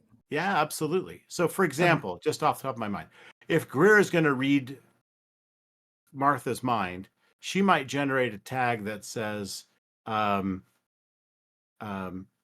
surface thoughts from Greer. Like Greer may guide the conversation to let Lance know what some of Martha's thoughts are. Like, and so we're not going to have to go into what those thoughts are, but you may say, I'm going to nudge the conversation by reading her mind a little bit. I'm really good at kind of manipulating the situation. So I'm going to push her into giving up more information than maybe she normally would by reading her surface thoughts and including them in some of the conversation. That's so you can put surface thoughts in there, and then that way Lance is also using that information to get, you know what I'm saying? You're just kind of creating new tags for Lance to tap, because Lance can't tap your tags.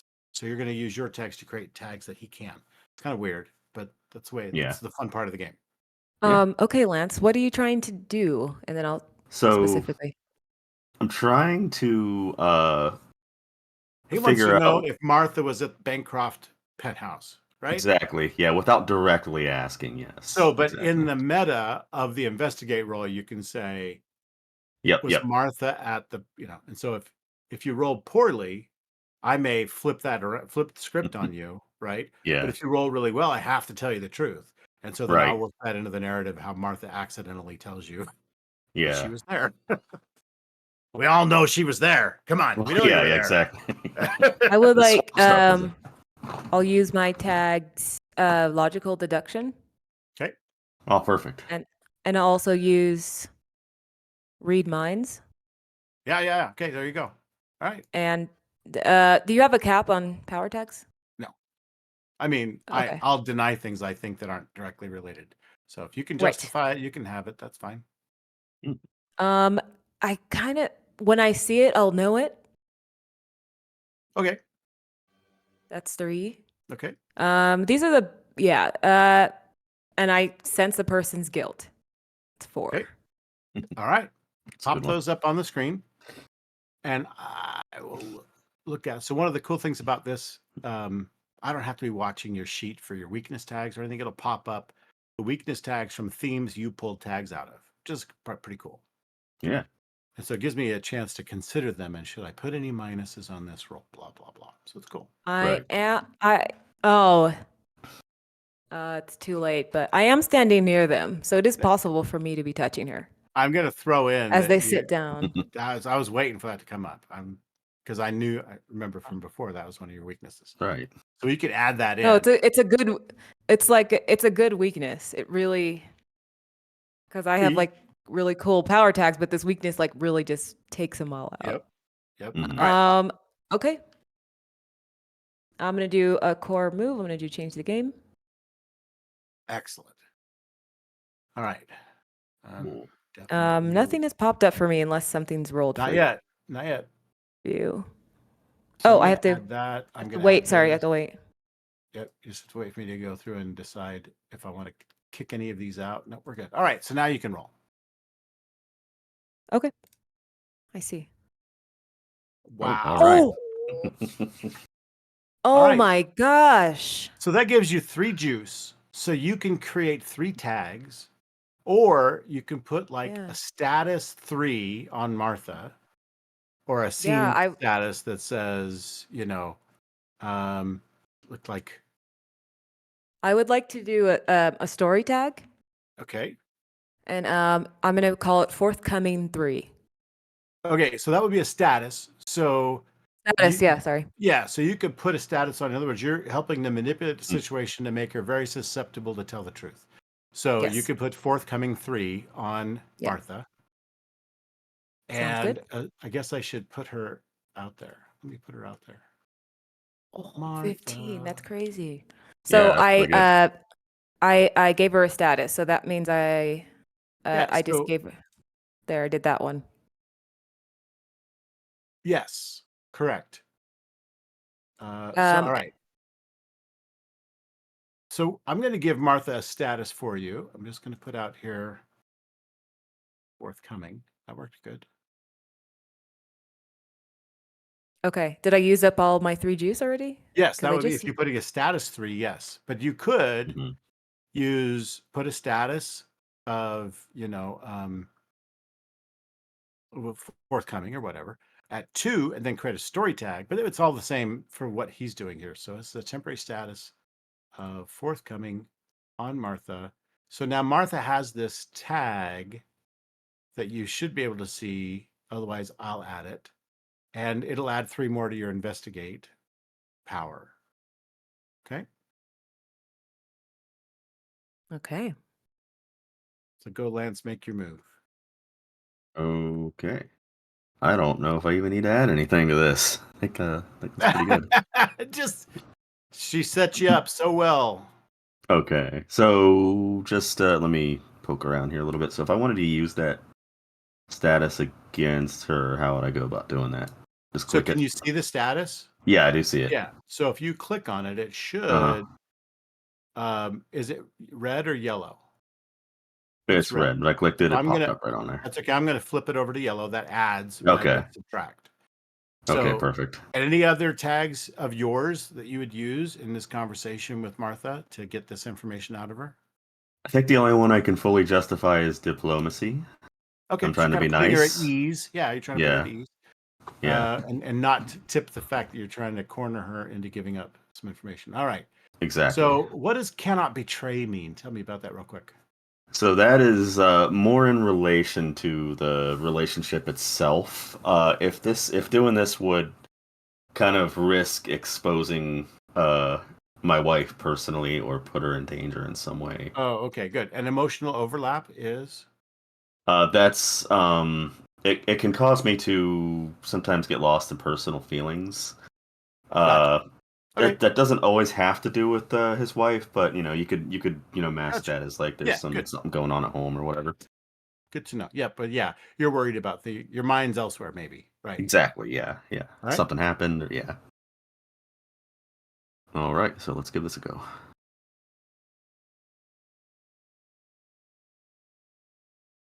All right. So that sound was just your temporary status burning.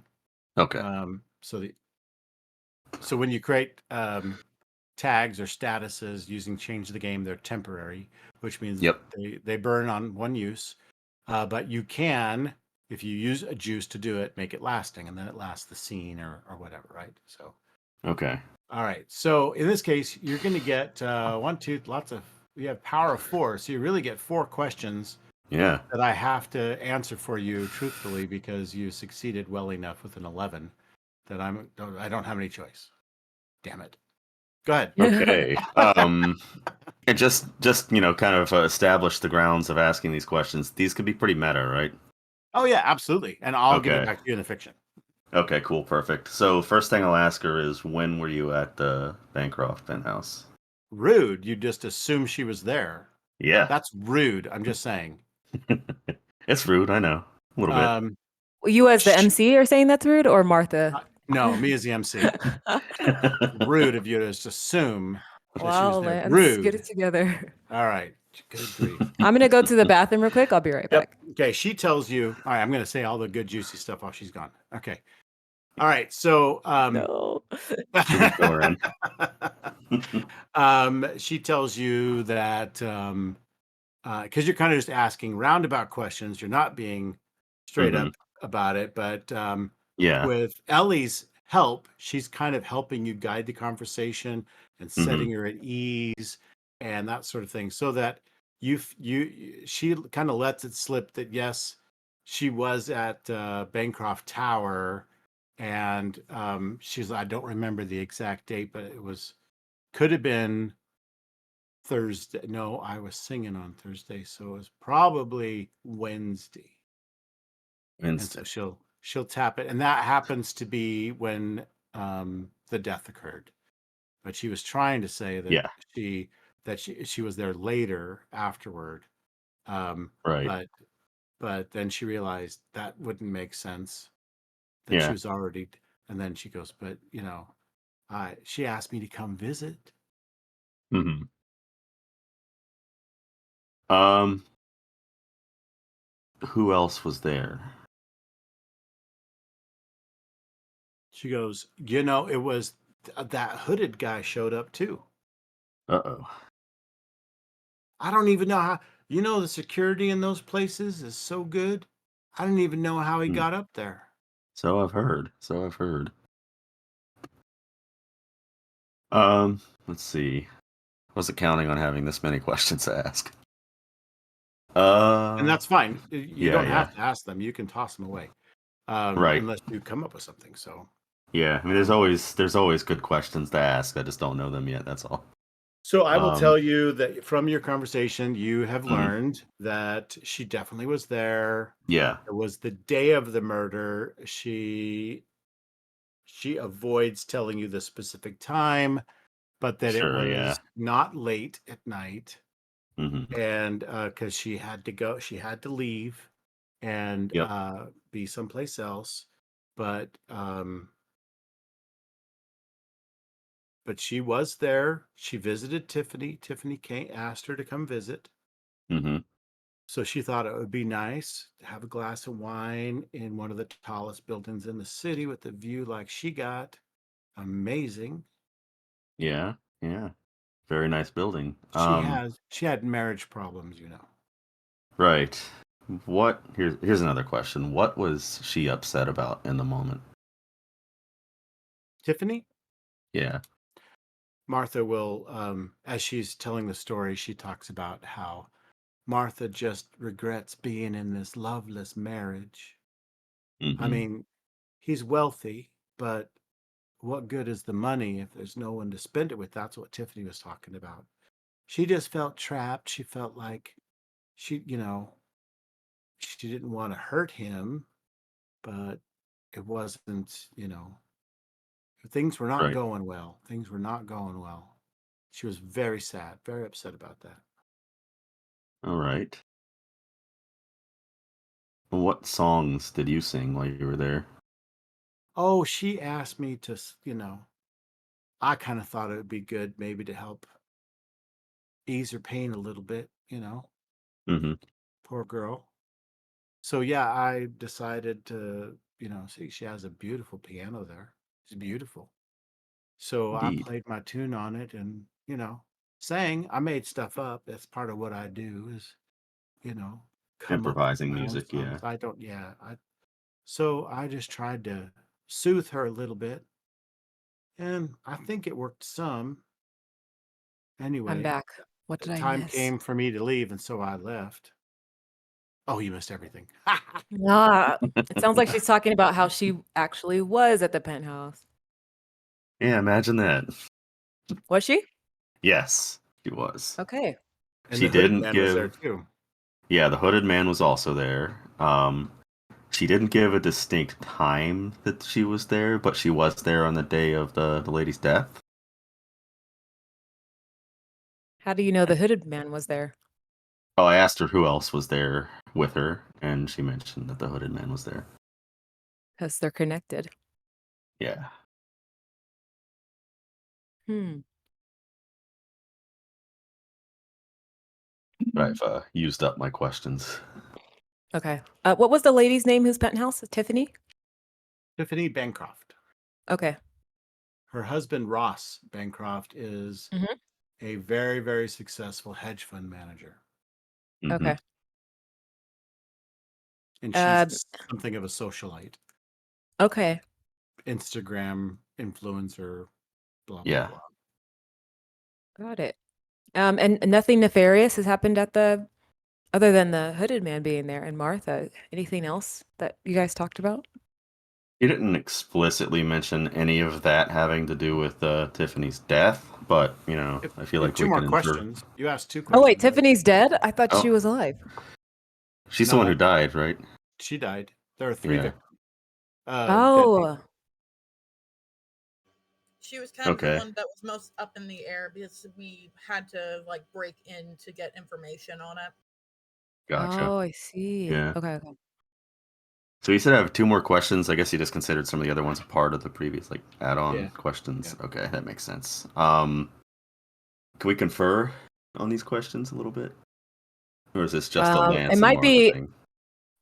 metagamey because you'd have to Yeah, literally like yeah. turn your head to me and like Right. vocally ask it. That's true, yeah. Hmm. Hmm. Like I said when you were gone, I didn't count on having this many questions to ask. Yeah, I left you. I left. I gave you a big boost and then left. Yeah. Exactly. I guess I could just directly ask, though. It's kind of difficult to think of how I would justify doing this in a diplomatic and polite No, way. But just ask the question. yeah, how did Tiffany die? Okay. So the others may have brain dumped a bit to you that she also Hmm. died of unexplained heart failure. Right. She so Martha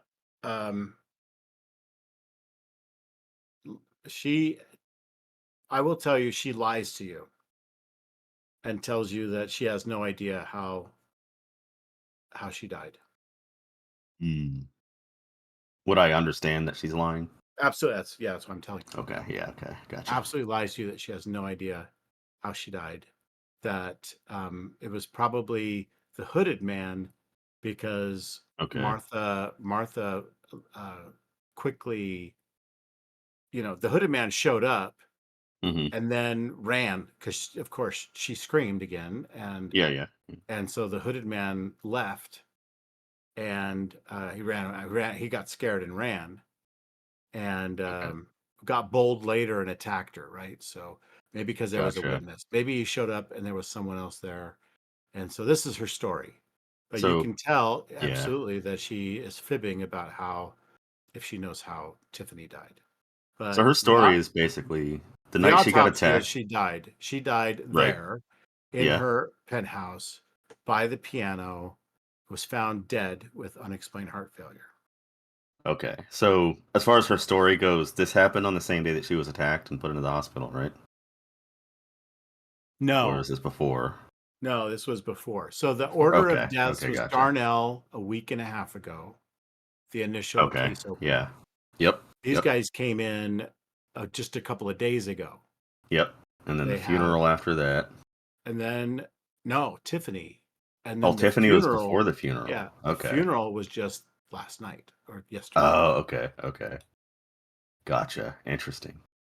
So they didn't know Tiffany died at first. They found that out kind of Right. after the fact while investigating other stuff. Oh, okay. They just kind of discovered that it had happened in Yeah. the Yeah. interim after the fact. Yeah. Right. So Okay. the order in which they were discovered was that, right? Gotcha. Darnell, then the Yeah. funeral with Adam Okay. Walsh, and That makes then sense. Tiffany. But Tiffany actually died several days before. Okay. Okay, that makes perfect sense then. Okay. So basically, you found out there are 3 deaths that Officer Das, who's leading the investigation from the police department on this, Mm-hmm. now has now started to consider this to be a serial killer.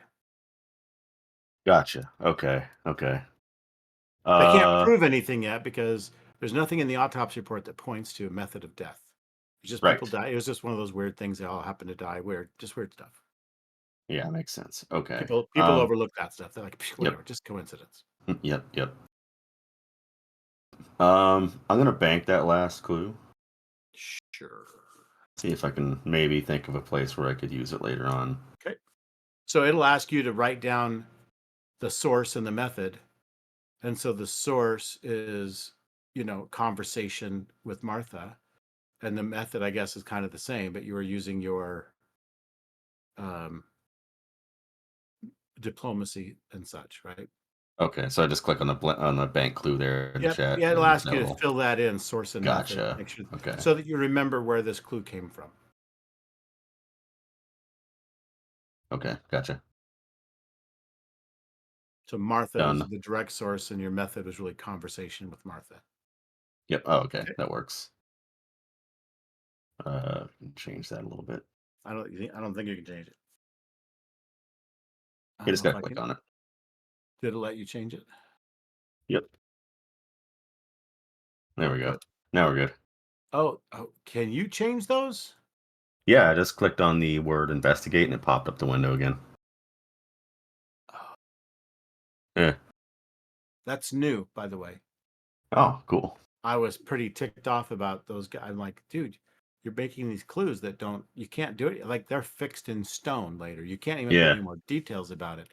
But Oh, wow. now you can click it and you could add, there should be a note field they don't have, but Oh, yeah. you Yeah. probably could still put in more notes like when you learn more or whatever. Okay. Anyway, sorry, go ahead. Yep. All right. So I'll thank Martha for her time and just kind of give her a respectful nod and Mhm. stand up and offer her my hand to help her stand as well. Oh, thank you. It's so sweet. Oh, it's my pleasure. I Lance. thank you very much for your information. He'll turn to Eleanor. Yes. This woman, she's been through a lot. You're giving her your hot flashes. Right. That's- she has, yes. Hot and bothered. Good. Where else do you want to go? What else do you want to do? Are you done with Martha? You letting her go? Yeah. Have a good day, Miss Ellis. Get some rest. I sure hope so. Okay. Interesting information. So, if we say that we walked outside, I would. Greer, looks like we got some good information. You were a little hesitant at first. Yeah, I think it was just a lot of information all at once now that we're whittling down what we have to focus on, going back and looking over things we might have missed. Yeah. No problem. It's good to have fresh eyes coming in.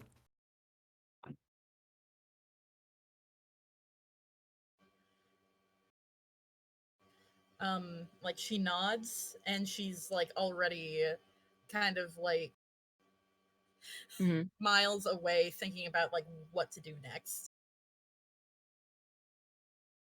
Nice. So Uh, what do you think, Lance? Anything else? before we got all those answers, I was going to suggest her manager / agent Sam as a potential source of information. We could still potentially talk to him. It wouldn't need to be anything particularly detailed. But I would be curious to see what some of her upcoming performances are going to be. I think, given the pattern that we're seeing so far, it may be worthwhile to stake those out somehow. Yeah. If we're going to catch this happening, it's going to be during one of her performances. But the trick would be to That do seems that without. Yeah, that seems to be the pattern. I mean, Mhm. I think that's the pattern. Maybe what happened at the Bancroft penthouse was something that broke the pattern for a second. Well, based But on what she told us, I think it's fitting with the previous deaths in all Yes. ways. Okay, let me You know, step out and review some of the facts with you that Mhm. your conversation with Greer would have also just brought you up when she was bringing you up to speed on the case. Sure. Some other interesting facts that and I don't know if they've been brought up or not. So what you know about this hooded man is he has tattoos on his face. He's bald because there were a point in time, whether it was during the scuffle or when he was tackled at the Hmm. funeral home. But it was revealed he has tattoos all over his face. He's bald. He's not particularly big and bulky, but looks rough and tumble, right? Yeah. Looks like a skinhead, basically. Mhm. Gotcha. And wears a black hoodie. David Armoire, who is the Rift of the Fates, saw him in his own vision as a floating, full robed and hooded figure with a bony hand. As he reached out and pointed, he kind of played back the whole Mm. funeral home scene, but from the mythos side. And he floated in and pointed at his finger and then floated back out again. They also discovered that there was a smell of machine oil or machine grease and found a tear of cloth from the black hoodie. And so they gave that to Officer Doss. And so that has yet to be revealed from there. Yeah. You know that um,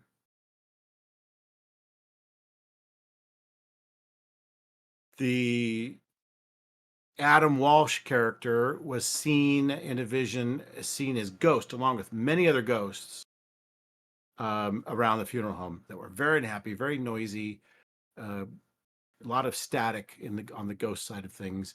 But saw Adam Walsh holding his son, sobbing, and there was also some kind of a sprig of holly um, being held by that ghost. They also discovered that the hooded man wasn't seen by anyone but Marcia at the first death. The hooded man apparently would have been caught on CCTV if that part of the CCTV recordings weren't missing. Mm. And then, but otherwise, no one saw the hooded man yet. You haven't figured out anyone else. At the specific scene of the death, Martha and the hooded man and Tiffany were the only ones apparently present. Right. At the funeral home, a lot of people saw the hooded man. Several wrestled with him as he tried to escape, and he managed to get out of their clutches, but tore his hoodie in the process and made it out the door. What else? No one saw him at the washboard. But he did go out the back door, which was broken. The security lock on it had been Gotcha. broken with a crowbar or something. They've since, can't chain it, but they've worked on getting that repaired. But that's apparently how he probably re-entered or came in through maybe the service elevator to get to Martha's dressing room to attack her. Okay. He seems to maybe have been shot. So that's where you stand. So there's still plenty of loose ends in the story. I Right. just wanted to bring up some more facts about some of the things they found that may identify some of those loose ends. You have not yet talked to Officer Dawson Quinn. Gotcha. Okay. That's really interesting. Quite the enigma we have on our hands. Yeah. At every scene, Well, there were at least three things in common. yep. Martha was there. A man in a black hoodie was there, Hmm. And and a dead body was there. I think it's also the smell too, the marshy smell oh or the yeah. Mm-hmm. So Yeah. if you tied that to Martha, that may be Yeah. clear why Yeah. that's the case. And then Oh, right. she has also in all cases so far been actually singing or performing in some way. Yeah. She could be some type of siren. Yeah, I very well imagine could that be. with her being tied to the bayou in some way, or bayou or swamp of some kind, that likely has something to do with wherever she derives her power. Right. And whether she's aware that she has this power is still up to question. I think Yeah. she knows. I have a Yeah. feeling that she knows. Likely. And, the way rifts work, she could very well be just the essence of the bayou itself. The bayou is not inherently dark, though. True. There's the bayou, and also I find that the interesting as far as the hooded man goes.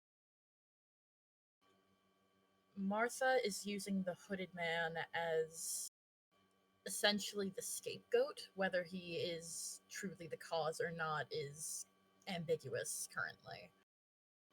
His presence is tied to the death, but it might be an exacerbation, the mix of both her power set and his. Ah. Interesting. What were the three components that were always there? The hooded man, Martha, and a dead death. body. Yeah. Yes. those are the commonalities in all cases. Yep. Mm-hmm. And All then, from heart failure, correct? Yes. a couple more esoteric things like the bog and the fact that she sings, but she sings a lot, so it's kind of hard to say it's just the fact that she's singing that ties anything together. If we're speaking about the bayou and things like that, Hmm. it does have certain spiritual connections to it and surrounding it. So I wouldn't be surprised if she's some type of siren or a witch. Right. You might have to But look into some of the folklore. there's definitely some dark magic inside of her, and whether Mhm. it's an entity attached to her or maybe it's just her. Well, perhaps we could hit a library sometime and research bayou folklore and see what comes up. Mm-hmm. I think I might. I mean, you can correct me if I'm wrong, MC, but like the Bayou has a lot of connections in New Orleans, Sure, there's a lot of swamp. and Yeah, Mhm. absolutely. and in New Orleans, they're known for their witchcraft And their music. and their vampires and blues and jazz. And zombies So and yep. Hmm. yeah, so all this undead type stuff. So when you say Bayou, that's the connection I'm making, unless it's a Yeah. red herring, which It's, I hope not. I think it's a I see combination. you smiling. I think it's a combination of the singing with the bayou connotation. Every Oh no. time that there's been a dead body, she's been singing, and every time Hmm. that she's sung, it's evoked this like bayou landscape, which Yeah. makes Hmm. the two are directly connected. Whatever she's drawing her power from is explicitly music related, or something like tied to Yeah. sound. Yeah, So that's why I said. Greer was there when she was singing. They went to a performance. Right. How So did you for feel when she was singing, Greer? Um, like, God, I forget. I think I felt that there was something influencing. Mostly I was focused on the crowd, if I'm being honest. Yeah, did you notice anything different with the crowd? I was able to pick up that a vast majority of the crowd were kind of stuck in their own memories of loss, sorrow, maybe just guilt in some cases, but it was all overwhelmingly negative. Mm. Um, Not necessarily bad, just remembering things that maybe they prefer not to. Yeah. In Sometimes fact, music has that effect. that's the first time that we heard the name Tiffany. Someone was thinking about how the Darnell Fox case was similar to that of Tiffany's death Ah. from the unexplained heart failure specifically, though seems to be more tied than they expected. I think oh, by the way, there is a notes section in Foundry. I've been typing notes in there. I don't know if that's the Good. place No, where we Oh, should. that is exactly what that. Sure, absolutely. I use Okay, Notepad, but I cool. can copy stuff over. There's a crew notes section, and then I just added a page. I just called it Eleanor's notes.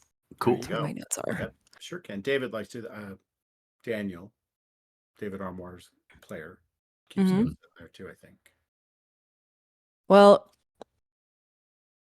I think there's a possibility she's a siren, Yeah. and they're known for luring sailors to their death by their sweet songs.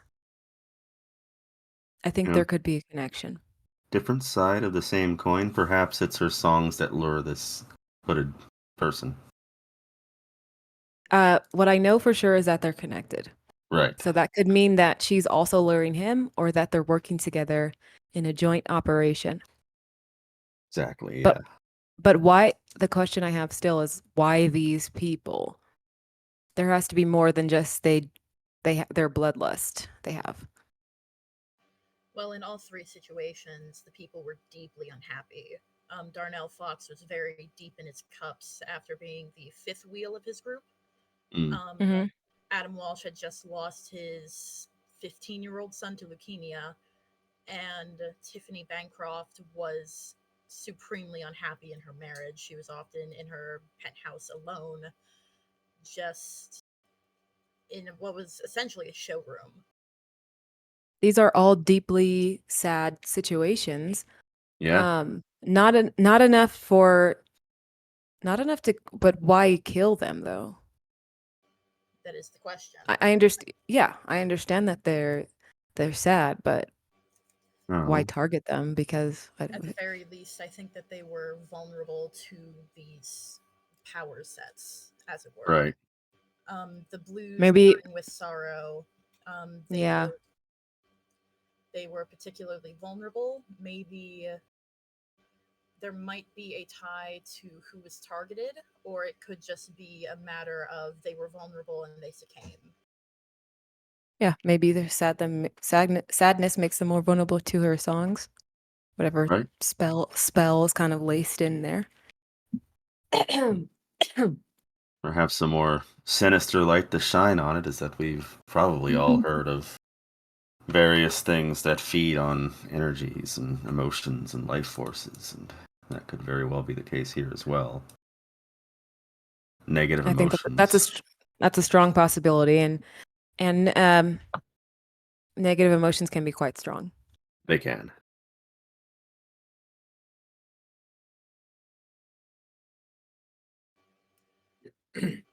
So you have several people of interest in this case. You've got the Mm-hmm. victims. You've got the people that were connected to the victims. Maybe, well, yeah, I guess. And then you have people who are at the scene, right before, during, or after of the three different scenes. You have Mhm. Martha, you've spoken to, but you don't know who the hooded man is. And I think you did pick up that early on, this may be in some obscure note somewhere in their case notes, that Sammy Jefferson Jr. is the owner of the washboard, and Martha is his big ticket to get the washboard um, into the green and Mhm. maybe make something of that club after all. So he is very supportive of Martha and is, of course, actively booking her and advertising her. Martha's known as the most soulful singer in the city, that kind of thing. So she's being billed as that.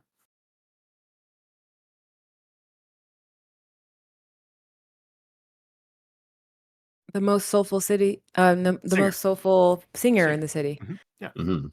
I bet there's no one else who's as soulful as her in this city, is there? Probably not. She has got perhaps Mm. maybe hands down the best blues singer.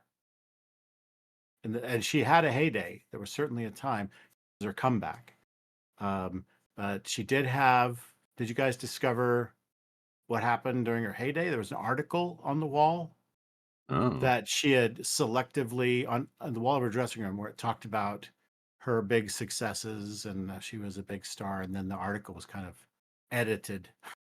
And so David Armour did some research and found the original article, which had, so he's able to read the stuff that Martha cut out of it, which talked about how she had some kind of a breakdown. She blamed it on someone poisoning her drink, putting something in her drink. She had water up on the stage while she was singing, and she drank out of it, and she felt like somebody was poisoned. She had some kind of a breakdown and stopped singing for, at that time, never sang again. But of course, later she's had now a comeback. So, No one thinks it's suspicious that she's the only one in the city who's the best blues singer. well, she's the best. There are other blues singers, but clearly the marketing Why is? implies she's the best. Yeah. I think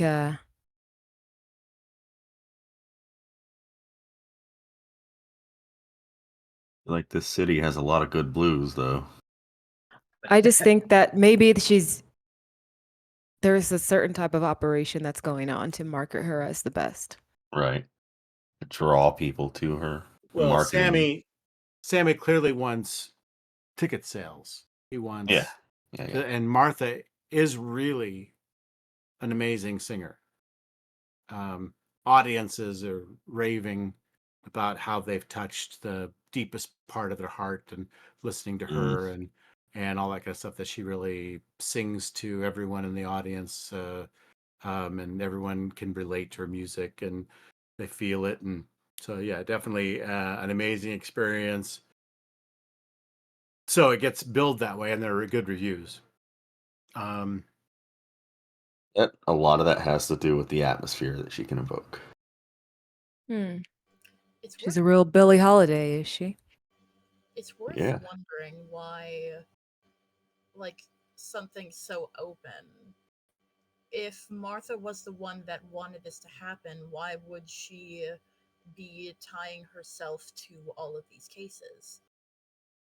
Like in the case of Darnell Fox, that was in a very public space. Right. Um, in the case I of Adam Walsh, that was still relatively public, and she was very clearly like there. She was hired to work this.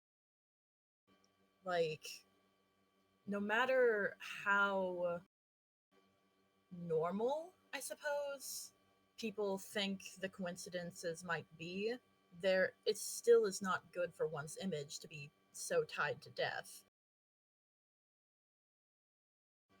Or You at the very know, least, in the case of the washboard, a place where um, this heart failure happened, or potential attack if Martha's own story is to be passed around.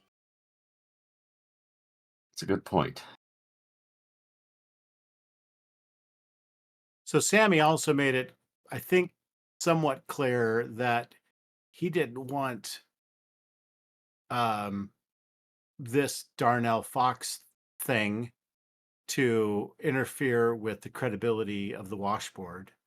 So he also was kind of encouraging this investigation team to find reasons that had nothing to do with the washboard for Mm. why this guy died. Okay. Not that he was trying to. I mean, it wasn't uh, sensed that he's trying to cover anything up.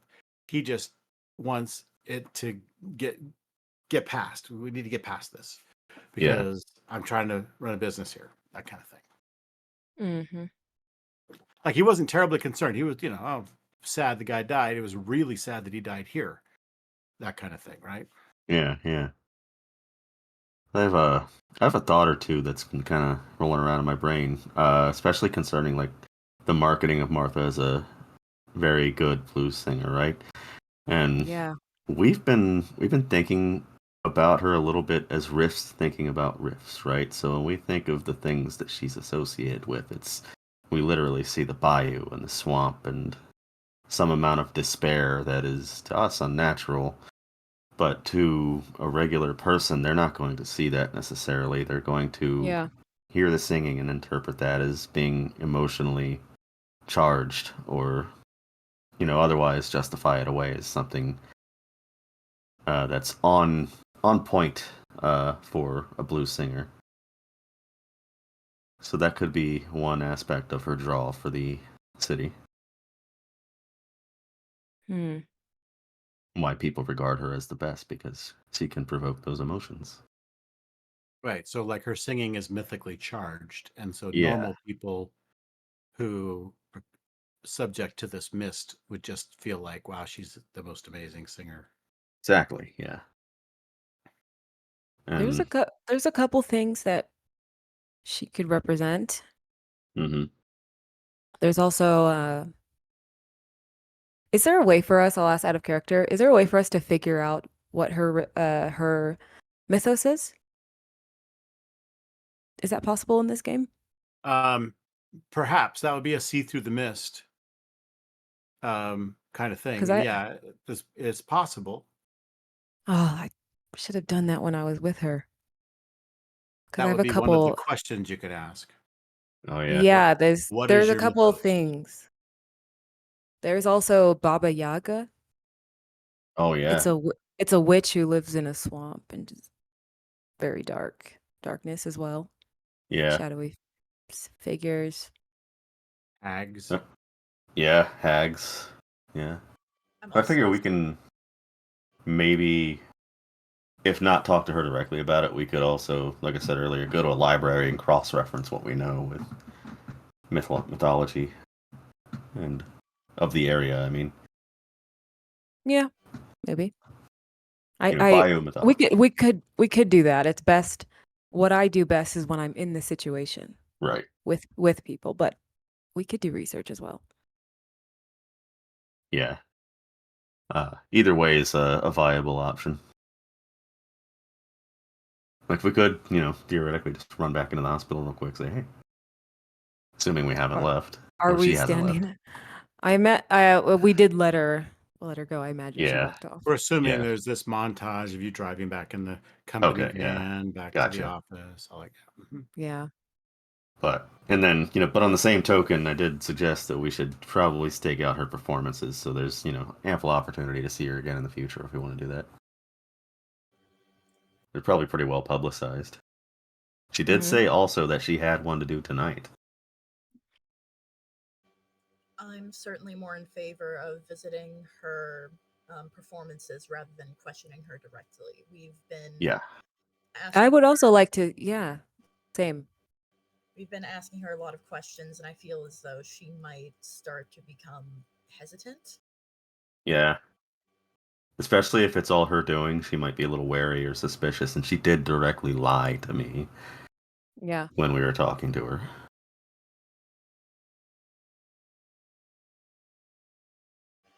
I'm sure it was a misunderstanding.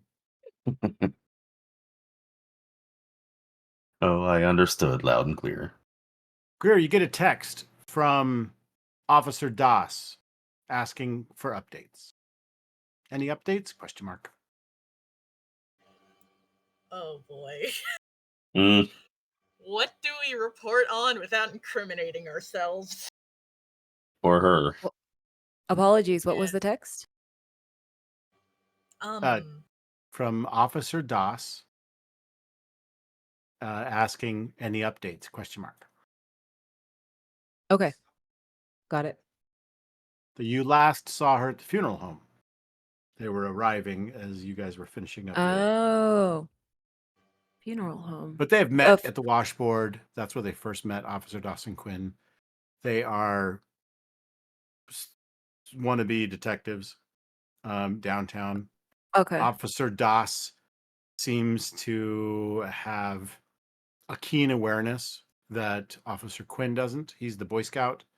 But Doss is a spunky Indian woman. Mm.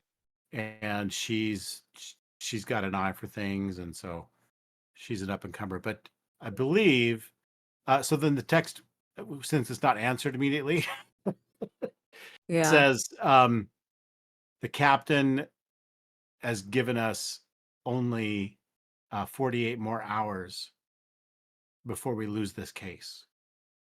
Anything you have will be helpful. Which funeral home did you go to? The Green Meadows Funeral Home. Oh, okay. I'm sorry, Greer at the Green Meadows Funeral Home. Who it was for? Who? Which person? That's where Adam Walsh died. Yes, that was I'm where sorry? Adam Walsh died, and I believe it was where the funeral for Teddy Walsh was being held. Mhm. I think that was. Oh, okay. Yeah. Gotcha. I think Greer's going to shoot back. We have confirmed with Martha that she was with Tiffany the night that she had died, as well as the hooded man.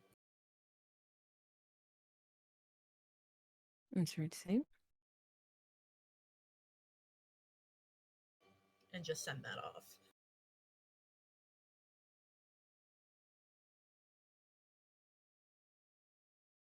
Okay, that's the text you sent out. Yeah. So it's Yes. just the map pin. There's a pin on the map you should see. That is right here. I've been trying to put pins on the maps. Did that work? It- Oh, no, I'm on the wrong thing. Alt click there. See, is there a map pin there? If you don't see it, you may need to switch your tool on the left, the one that looks like a Oh, bookmark, yeah. says journal notes. I see it. And then maybe that will help you see it. So this is where the Green Meadow Funeral Home is. Okay. Yep, right here. Oh, just a quick update. I do have a hard stop at 4, but that's just for today. Yep. No, we plan 10 more minutes or so. Cool. Wherever we Yeah. get to a graceful stop, and then we run the end of credits. Okay. So Gotcha. Okay. down here on the map, this is the actual location of the washboard. Okay. That little pink area on the map there. And next to it, just around the corner, like this is your office right here. Oh, so not Okay. too far. Right. Literally just around the corner. She has a performance tonight. I'm writing that down. We plan on going to that performance, right? That I think it's a seems good idea. to be- Yeah. Mm-hmm. Okay. Remember to wear something nice. Note to self: dress up a little. We can't go. We can't go in there in our work clothes now, can we? Well, I wear a suit and tie to work. I think I'd be okay. Yeah, but that's a business suit and tie. Oh, You got to get your evening wear, sir. yeah, you're Come on. right. Come on. You're Come on, right. Lance. You know the date night Well, suit. I the do. washboard is not Yeah. quite. The I washboard was is gonna not say quite met the Oh, level of the Oh, Metropolitan, the Opera House we down the road. oh. If we well. want This Opera House right here, that's the big time. That's where you need to wear the nice clothes. if we do want to blend Well, in, maybe I should just wear the suit and tie, but loosen the tie and unbutton the collar. okay, yeah, I like that. And Yeah. also your cuffs. Undo your cuffs. Oh yeah, and you take off the jacket. Yeah, I'll change into something a bit more casual. perfect. When Tiffany went, she was dressed up, but Tiffany's always dressed up. All right. So Yeah, fair enough. good. All right. So I'll tell you what, let us practice now a Mhm. end of credits. We'll end here and we'll pick up next time with the next visit to the washboard, I guess, for tonight's performance at the washboard. Cool. And so I am going to run end of credits. So end of session scene. You'll notice in the chat, you are presented with what the session end is looks like. So there are 3 questions that you can ask and answer. So the first has to do with the crew, the second has to do with you personally, and the third has to do with anything that maybe happened. So with your themes or whatever, like you could say, well, I feel like this theme was under a lot of pressure, especially if I was able to give you a difficult choice, right? Hmm. In which case, then you kind of have to choose between one theme or the other and give the theme you didn't choose a crack or fade. So that will take a little more time for me to get used to your characters and find ways to present you with dilemmas. So Okay. that can happen. You can also help to manufacture those because that's the way your character evolves. So instead of most role-playing games where you start kind of a wimpy dude and you end up a powerful dude, godlike, here you're already kind of, at some level, sort of godlike. Hmm. Yeah. So, like, you have powers. So the way this game evolves is through the changing of the number of mythos themes you have. Okay. So I'm not going to spoil anything about Valhalla. I mean, what's it called? Not Valhalla. It's called Ragnarok, that TV show. But Oh over the yeah. 3 seasons, you see mythos themes replacing logos themes and so on as people become more aware of their reincarnation identity or whatever you want to call it. Yeah. And so on. So I have a pretty good show with that regard. Let's And see. How has the crew? so you're going to ask, basically, did the crew do anything that gelled, or was there any problems? Because you could mark attention, or you may even mark some.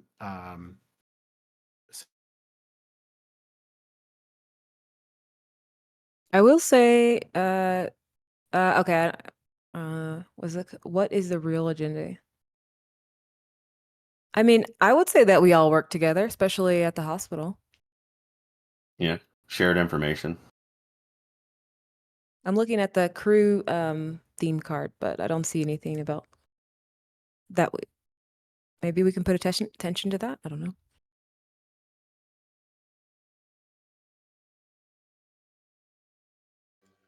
Yeah, I think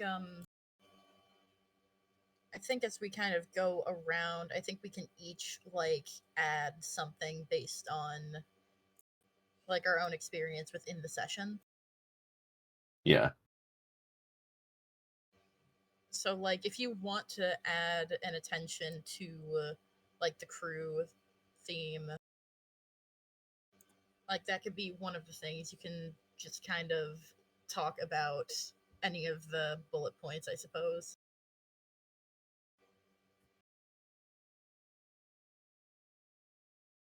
Mm.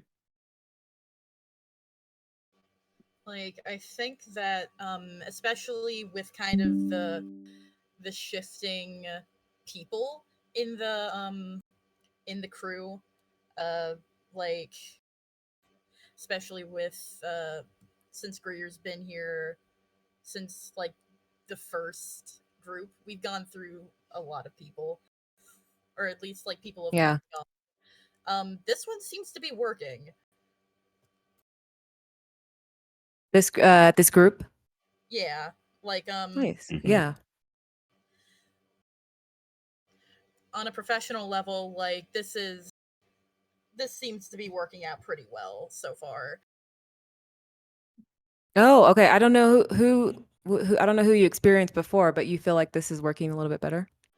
In the way that like I guess it's a mix of like a wider spread of Hmm. abilities, and Yeah. like also simultaneously a couple of like overlaps, so that if like for one person, like if there's a bit of fall through there, somebody else is able to like bring their own ideas to the same method, I guess. Hello. Right. Yeah.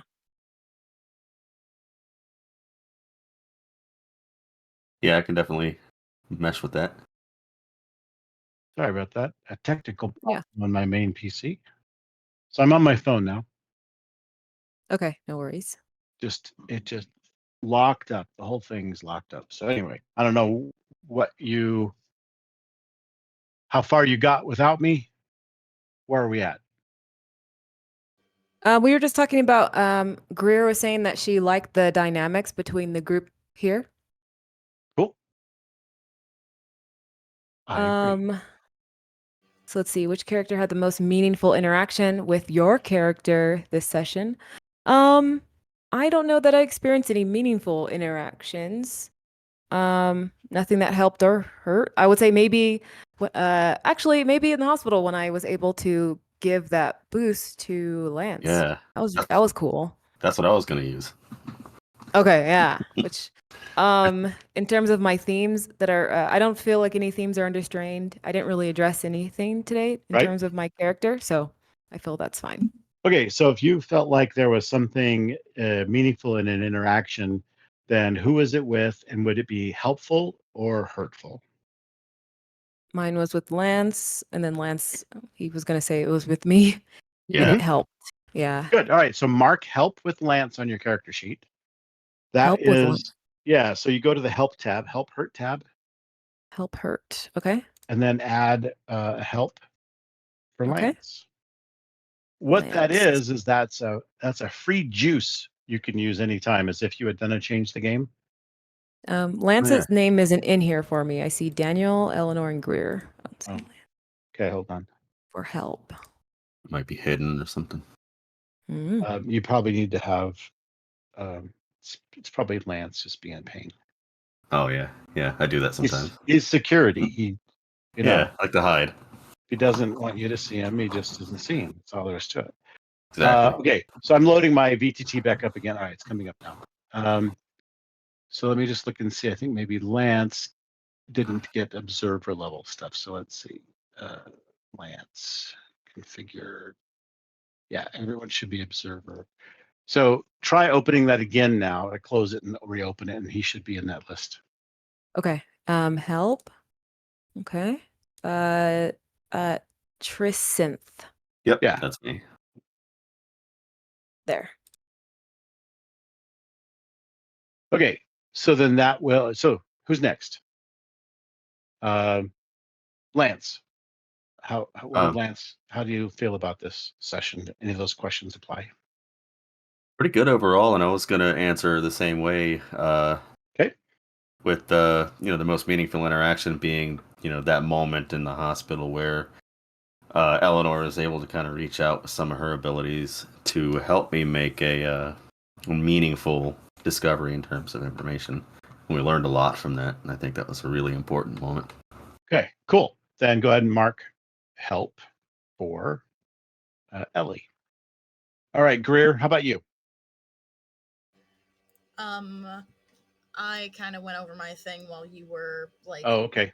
out Yep. of call. In Essentially, limbo. it was like the way that the powers like within the crew kind of work out. Mhm. Like mixed with sort of what we already have established with other players that are not here today. Okay. Like I Wrong button. think this is gonna work out really well. Like especially kind of with the movement of like there have been a number of people that have come to work with ARM and then kind of had to go off and like do something else. I mean, admittedly, your department is somewhat of an elephant graveyard, right? Yeah. Mm. A strange place. Where people go to die. Okay, so good. So you're going to mark attention. Did you already mark attention on the crew? Yeah, I marked it on the crew. Good. All right, I'll bring your attention to the crew, which is the crew theme is on your character sheet at the bottom left corner. ARM. And that theme already has an improvement pending. You can see next to attention that says +1. So that means that it needs to, you have the ability to add another power tag. etc. So you can go look through that and discuss it between sessions, decide what you want to add to it, and then we'll just put it on there whenever. Put it back on there Cool. whenever. As soon as you add a new tag, then that +1 will go away and it'll just say attention. And Okay. need 2 more attention on it to go up. Gotcha. I do have to hop off now. Is there anything Yep, last minute that's thing it. I could do? Not at all. We're good. Okay. Cool. My last More- question is, you marked attention. I didn't mark attention on my mystery. I don't feel like I answered that question this session, unless you did. What do you mean? It's On Like- Wisdom's insight for my Oh, that's character sheet. because I used must touch skin as a weakness, so that gives you attention. Oh, cool. Okay. Oh, I didn't. I forgot. You're right. Yeah, I forgot about that too. Okay. Yeah, No you're worries. right. Okay. All right, have a great Okay. week. Thanks very much. Yeah. we'll- Thanks. Thanks, Jim. And between now and then, we'll see you in the Discord. Take care. Okay. Sounds good. Bye-bye. Have have a have a good good one, week. y'all. Bye. Bye.